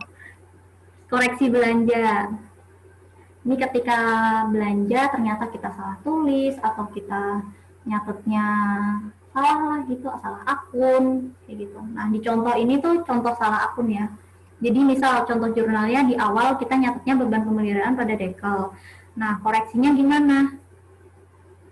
Koreksinya nggak dibalik kayak dekel pada beban pemeliharaan terus habis itu dibenerin gitu kayak kita penambahan kemarin, nggak kayak gitu, tapi di crediting, dihapusnya pakai kredit. Jadi beban jasa yang baru, yang apa namanya, yang benar beban jasa pada beban pemeliharaan di kredit. Jadi ngehapus si beban pemeliharaan ini, gitu caranya, ngekoreksi belanja.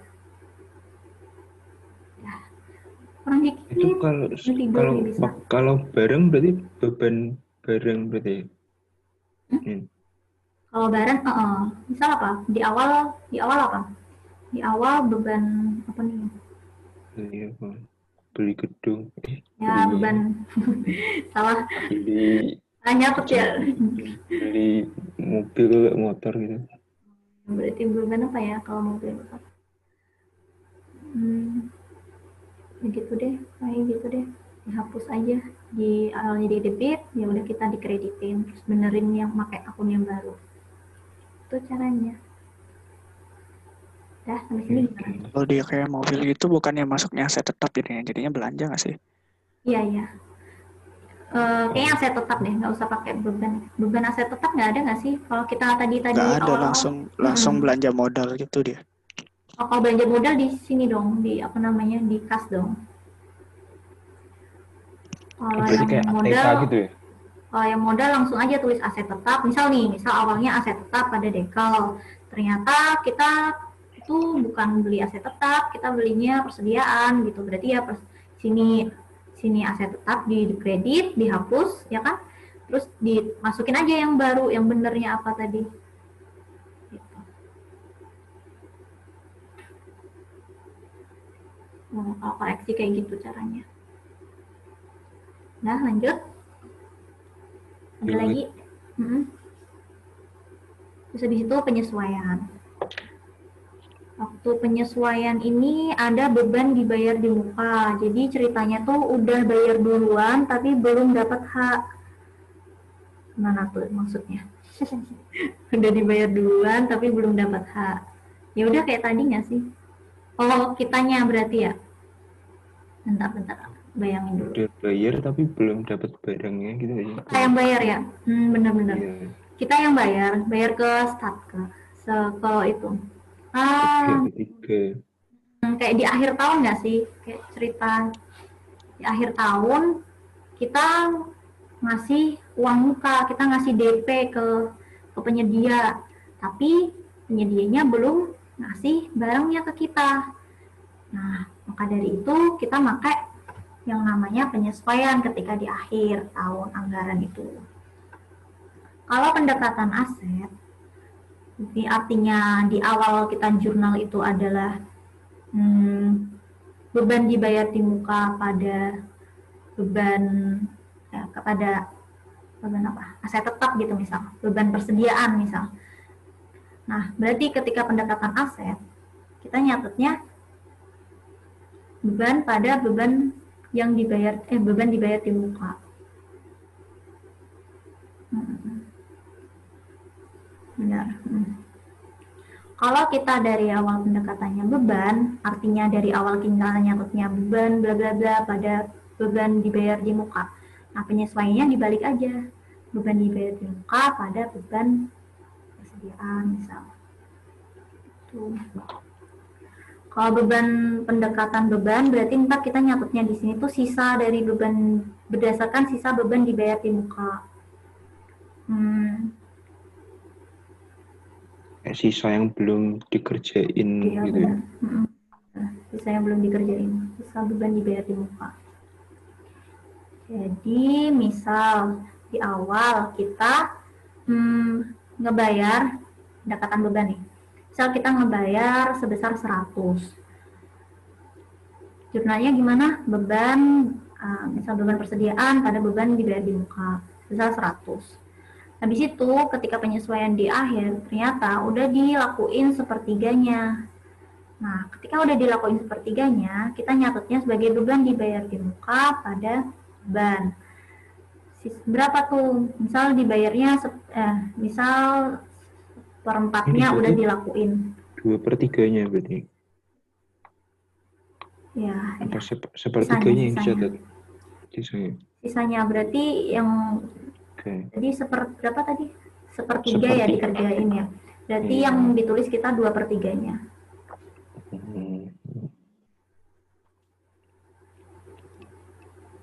Itu. Terus habis itu belanja yang masih harus dibayar. Itu ketika tagihan pihak ketiga atau kewajiban pemerintah tapi belum dibayar. Misalnya listrik, penyesuaian listrik. Jadi ketika listrik itu, kita kan tadi waktu pas SP2D listrik itu kan gimana jurnalnya? YMHD-nya di kredit ya? Kalau itu ya. Tunggu. YMHD-nya di debit. Jadi ini sampai sini berarti. Utang YWDT pada belanja modal YMHD. Habis itu ketika disesuaikan beban pada belanja YMHD. Jadi YMHD-nya itu apa ya, masih sisa gitu, masih apa ya? Belum selesai lah pokoknya, belum bisa lunasin gitu. Nah, makanya dia disesuaikan ketika di akhir tahun itu bebannya berapa, terus belanja YMHD-nya berkurang berapa. Karena tadi YMHD di mana? Di debit apa di kredit ya di awal sini? Di kredit. Oh, berarti udah di sini. Apa di sini posisinya? Yang di sini ya, SP2D nggak sih? Berarti di sini. Tapi yang namanya utang belum dibayar berarti belum dibayar dong. Ya nggak sih? Sisanya lagi tuh. Tanyain deh yang ini. Pokoknya tadi yang pertanyaan kita ke Pak Doni berarti bagian jurnal-jurnal penyesuaian ya kayaknya. Kalau jurnal penyesuaian tuh berarti dia ini ya buat di akhir-akhir tahun. Ya, di akhir tahun di tanggal 31 kayak gitu. Udah selesai. Nin. Ya, gimana? Wih, ini kan jurnal penyesuaian ya. Bukannya kalau misalkan ini jadi di kredit, coba naik dulu, naik dikit. Ini, jauh banget. Ya, sorry. Ini tadi tuh. Nih. Ini dah. Ini kan misalkan kalau dia bebannya awalnya di debit, terus jadi di kredit kan harusnya cuma mengurangi doang. Kalau misalnya kamu bilang tadi kayak yang baru selesai itu 2/3, kamu taruh di sini 2/3 kan jadinya malah yang 2/3 yang gimana bilangnya? Misalkan di ledger. Gimana? Ya kan dikurangin kan harusnya. Misalkan oke. 100 ya. Bebannya berapa? 100 ya, 100. Terus yang udah selesai itu anggaplah 90. Berarti kan 90 udah terus selesai. ya Berarti harusnya 90 sisanya selesai kan? 10. 10. Oh. Sisanya 10. Sisanya 10. Berarti yang kalau Berarti kita di catat di sini kreditnya itu 90 atau 90. 10? 90 ya kan? Enggak sih. Harusnya 90 kan kita catat di sini. Sisanya kan? Sisanya tuh 90 ini. Kalau 90 berarti bukan sisanya dong. Iya kan? Tadi soalnya kamu jelasin tuh Oh kalau gitu. yang catat Oke, ini oke. 10-nya kamu catat. Oh, yang berarti yang sisanya yang atas ini ya harusnya. Sisanya berarti ini Tapi itu 10 ya. di catatannya Ya, seharusnya gitu. Jadinya sisa dari bebannya ini kan 10. Karena dia udah dikurangin di penyesuaiannya nih. 90 gitu nggak sih? Nambah nggak sih kalau ini? Coba deh. Gitu. Kalau ini Kalau di sini misalnya kayak nambah. emang kayak gitu, jadinya yang Apa bawah di nih yang sini? belanja yang harus masih dibayar nih, jadinya penyelesaiannya kayak gitu. Guys. Mhm. Itu yang Kan tadi ini berarti aset. bebannya di sini ya awalnya. Yang pendekatan aset itu dia penjelasannya apa tuh di kanannya berdasarkan apa? Berdasarkan pemakaian beban dibayar di muka. Berdasarkan pemakaian beban dibayar di muka. Berarti yang udah dipakai kan kalau itu. Iya kan gitu maksudnya. Misalkan Oke, 10 makasih. bisa 10. Jadi gimana tadi?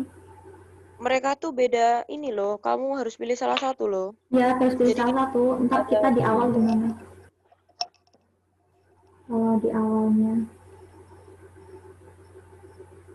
Kalau di awalnya tuh berarti kita yang nentuin apa soal yang nentuin sih biasanya? Biasanya jadi gimana ya? Nggak tahu sih, tinggal iseng soal apa enggak. Kalau nggak diketahui, mending kita pendekatan aset aja deh. Kata itu sih gitu sih. Lebih kata cutting sih lebih enak pendekatan aset aja.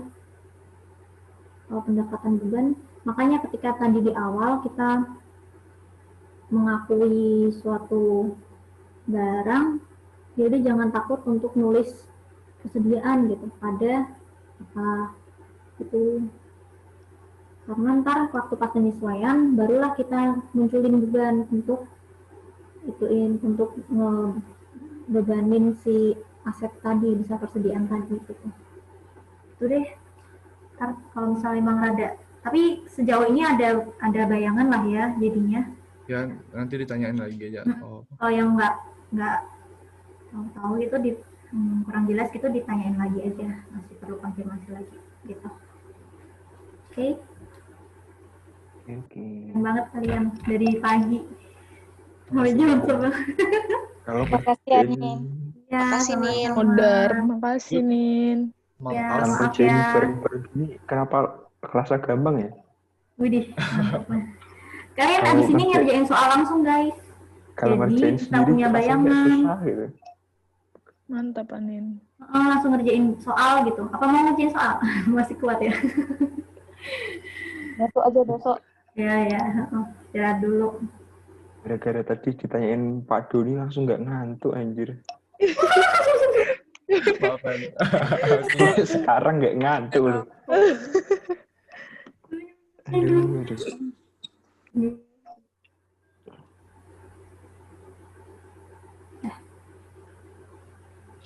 Udah? Ini nanya lagi dong. Iya, Daripada nggak bisa tidur, gue kepikiran. Kenapa? Jangan susah-susah. Kalau enggak susah, cuman bikin bingung aja kalau misalnya beli printer gitu. Ini masalah intracompatible sama expandable nih. Printer kan dia menambah aset BMN. Dengar nggak sih? Masuk nggak sih? Iya, masuk. Dia kan menambah aset BMN, tapi misal harga printer kan nggak sampai 1 juta, jadi kan dia di bawah kapitalisasi. Nah dia masuk intracompatible apa expandable? Dia nggak nambah itu. Dia nggak pakai ini sih, nggak pakai YDDR sih. Pakai nggak sih? Pakai lah, kan ada persediaan. Iya benar. Iya, dia menambah aset BMN kan. Iya. Dia pakai UP sih. Dia intracompatible kan. Tapi dia nggak masuk kapitalisasi. Tapi kan dia di kurang bawah dari kapitalisasi, harusnya dia nggak masuk dong. Belanja bareng, belanja. Berarti beli printernya yang mahalan. Iya, nggak biar gitu ya mas- kan kasusnya. biar Ekonomis, coy. biar Ya ini masuk kayaknya. biar Ini masuk masuk ini sih aset persediaan. model. Jadi gimana dia? Dia ke Persediaan Intracom Table YBDR. catatannya apa? Persediaan YBDR. Ya kan printer sepakat persediaan nggak sih? Nggak mungkin nggak belanja modal kan? Nggak aset tetap kan kita ngakuinnya persediaan kan? Iya. Ya kan? Ya, Iya. jadi itu Tapi benar. kata Pak Imam belanja yang di bawah nilai kapitalisasi itu dia nggak masuk neraca katanya. Maksudnya emang belanja biasa, jadi dia nggak masuk persediaan nggak sih? Dia kayak belanja non persediaan jadinya. Jadi yang pakai yang belanja dengan UP tanpa persediaan. Oh. Berarti no entry. Oh iya. Waktu belanjanya Kalau harusnya no entry sih. belanjanya no entry. Kan patokannya kita tuh kapitalisasi kan kemarin kata bapaknya. Iya. Boleh. Jadi gimana kalau misal beli printer gitu pencatatannya gimana dong? Coba Pak diurut. Doni gimana tadi kemarin? Ini pokoknya no entry. Pokoknya no entry aja semua gitu apa kau tulis? Pokoknya kalau pas belanjanya no entry ya sih. Belanjanya no entry. Terus pas habis belanja itu apa? Ada SPP ya? Halo, masuk. Masuk. Kan, lanjut. Ini kan langsung habis belanja dia nanti SP2D GUP itu kan. Baru pas nanti SP2D GUP-nya itu nanti ada kok aku kok ngomong gini kok serem banget. Jangan aku deh guys, jangan aku nanti salah.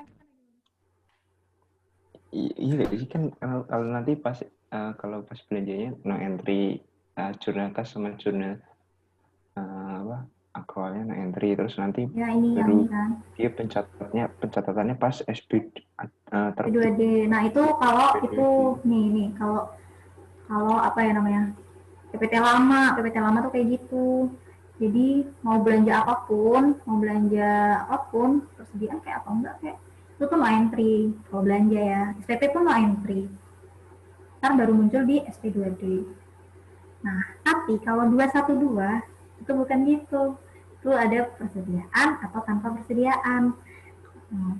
Kalau persediaan ya kayak gini, kalau tanpa persediaan baru no entry di belanjanya. Terus SPP-nya muncul gitu, bukan no entry lagi, muncul tinggal si aset, muncul aset atau nggak muncul aset atau belanja yang standar itu.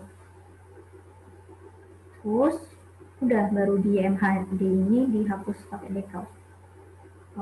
Kalau yang PMK itu baru kayak gitu sih.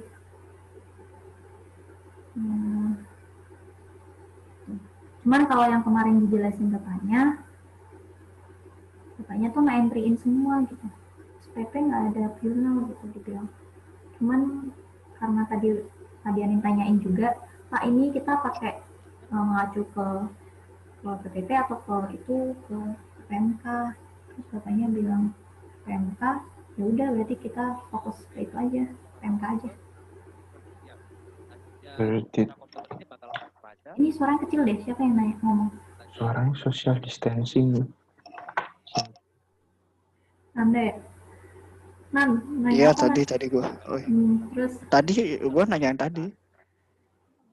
Tadi gue kecil terus suaranya. Masa kecil? Ya.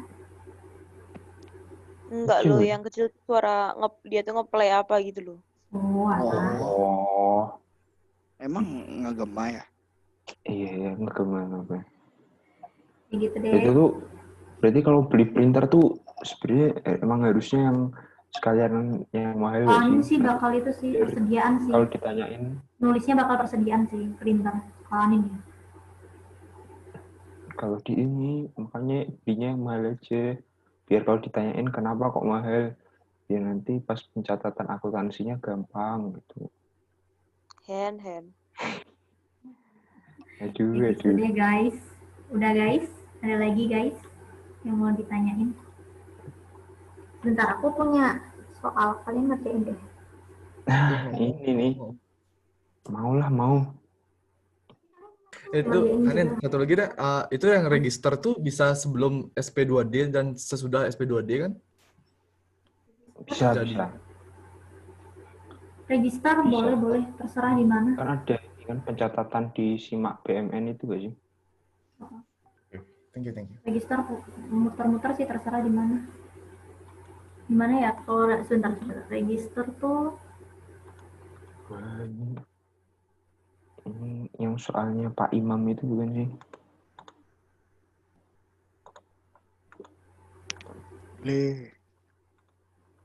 Sumpah, aku yang tabel-tabel itu aku bisa itu. ya, ini tadi yang tabel-tabel itu dia pakai apa? Single entry ya. Allotment, Ya, pakai allotment. Betul single entry itu tadi. Allotment ya, yang ini. Mengamankan Nyatet poin ini. pertama. Allotment belanja pegawai, allotment belanja modal. Itu nanti dicatatnya di kas sama di accrual. Catatnya sama aja, sama persis gitu. Karena di sini nggak ada. Nah, itu yang apa? Yang jumlah anggaran belanja 3 miliarnya itu juga dicatat juga nggak? Nggak usah. Berarti cuman ini ya, 3 itu tuh ya? Iya, dari situ ya? 3 itu. Ini nggak ada PNBP, jadi kita nggak usah nyatet estimasi pendapatan PNBP yang dialokasikan di kredit nggak usah. Udah, itu aja guys. Nah, ini pada 7 Januari diterima SPP, SPM, SP2D, UP, ini udah gabungan ya, jadi kita ntar nyatetnya urutan aja. Dari pertama SPP, kita nyatet. Sorry. Gimana sih? Pendapatan di persediaan. Udah, kita nyatetnya dari sini menuju sampai SP2D. Nyatetnya kita 3 jurnal ini. Sebesar 60 juta semua gitu. Itu pada tanggal 7 Januari. Ya. Tanggal 14 Januari BP membeli ATK. ATK tuh persediaan apa enggak guys? Persediaan. Jadi kita ntar entry persediaan YDDR pada utang YDDT sebesar 22 juta. Itu jurnal yang nomor 14, tanggal 14. Tanggal 15 BP bayar pembelian konsumsi. Konsumsi apa? Persediaan apa enggak? Nih, tanggal 14 yang 2.300.000-nya gimana nih? Oh iya itu. Oke. Tadi kita belajar tentang pajak ya. Pajak di mana ya? Sini. Mana 2.300.000? Tuh, tadi belum baca sampai full. Terus pajak dipungut, dipotong dan disetor PPN, PPH pasal 22. Gimana tuh tentang jurnalnya? Nah, kita hitungnya tuh pakai cara kita yang dulu PPN-nya itu di DPP-in dulu, 22 juta itu di DPP-in dulu, DPP-nya berapa? 20 juta. Terus itu dikali 10%. Berapa tuh? 2 juta. 2 jutanya itu ditambah sama PPH 22, pasal 22, PPH pasal 22, 1,5%. 1,5% kali 20 juta, 1,5 juta. 300.000. Jadi 2.300.000. Nah, udah jurnalnya waktu potong ini 2.300.000 terus setornya pada hari yang sama juga kan ya tuh. Berarti 4 Januari juga ada setor pajak sebesar 2.300.000. Jadi ntar jurnalnya dari ini sampai ini lagi. Habis itu selanjutnya aja guys, kerjain sendiri coba. Ayo. Ini aku share ya. Share di mana ya? Yang ikut aja atau semua ya? Tanggal 15 Januari. Siapa mau ngerjain? Apa gimana? Mau ngerjain sendiri-sendiri apa barengan? Apa sekarang atau besok? Terserah, Nin. Aku ngikut aja sih. Besok kita ada kuliah juga loh. Kita besok kuliah jam berapa? Pin videoku deh, langsung aja bahas ayo. Oke. Ini aku kalau itu ya, kalau yang Gimana cara Enggak, itu ngomong? aku lewat OBS kok. Pin aja videonya kelihatan. Oh iya iya. Bisa pecah nggak? Di Oh enggak, ini ini aja, share aja. spotlight apa? Highlight Di pin, highlight di spotlight aja. Pin. spotlight. Tuh. Ih, Sampai tanggal mana berapa sih tadi, guys? Ucap? Gak apa-apa loh, pakai itu aja share screen aja tuh, Video, multiple tuh. kamera aku loh di pin. Aku loh, pin aja aku loh. Kelihatan udah di kok, Nin. Tapi aku itu. Tapi emang blur. agak buram. Ya, Oh, kan? buram. Udah share screen aja. Tapi nggak ada aja. soalnya. Soalnya buka Soalnya di buka Itu bro, guys. masing-masing aja ya. Udah. Iya, Iya, Nanda. ini layarnya dibagi 2 lah. Nggak usah, kamu Ini buka kamu dapat HP aja. dari Pak Imam apa dapat dari mana nih? Nanda. Join bareng sih sama teman-teman kemarin. Makanya sekalian bareng-bareng koreksi sekarang. Oke. Ini jawabannya Pak Imam langsung nih. Bukan. Baru jawabannya Pak Imam langsung. Makanya kan sekarang gini, apa bahas bareng gitu. Oke. Ini nih. Demen nih kalau kayak gini nih. Ini Ntar dulu nih layar gua ngeblank nih parah. Oh, aku kira di aku doang. 15 Januari bendera pengeluaran membayar pembelian konsumsi rapat. Berarti ini kan ya belanja barengan. Enggak guys.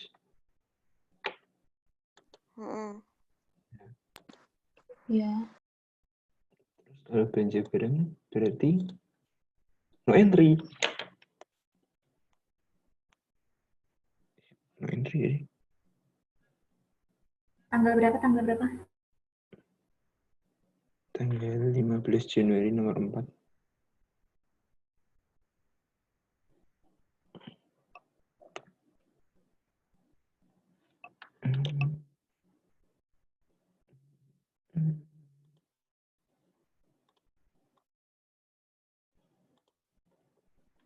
Kalau enggak share aja di grup Excel-nya Anda. Oh iya, bisa. Guys, suaraku masuk sih guys. Masuk, Hen. Oh, masuk ke oke.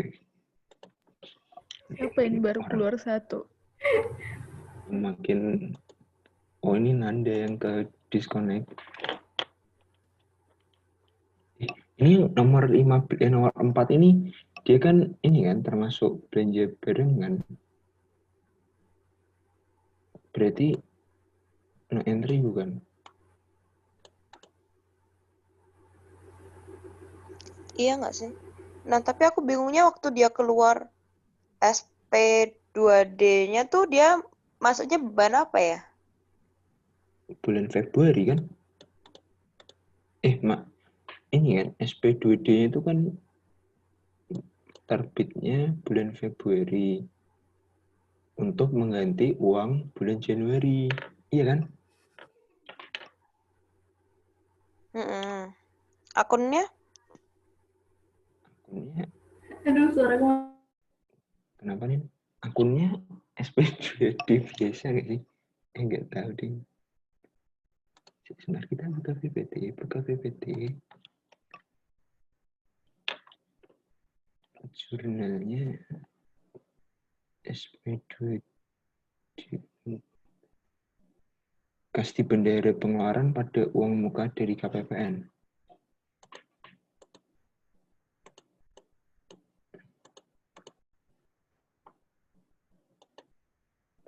Cek. Halo. Masuk, Hen. Kita masih mikir. Sabar. Oh, alah.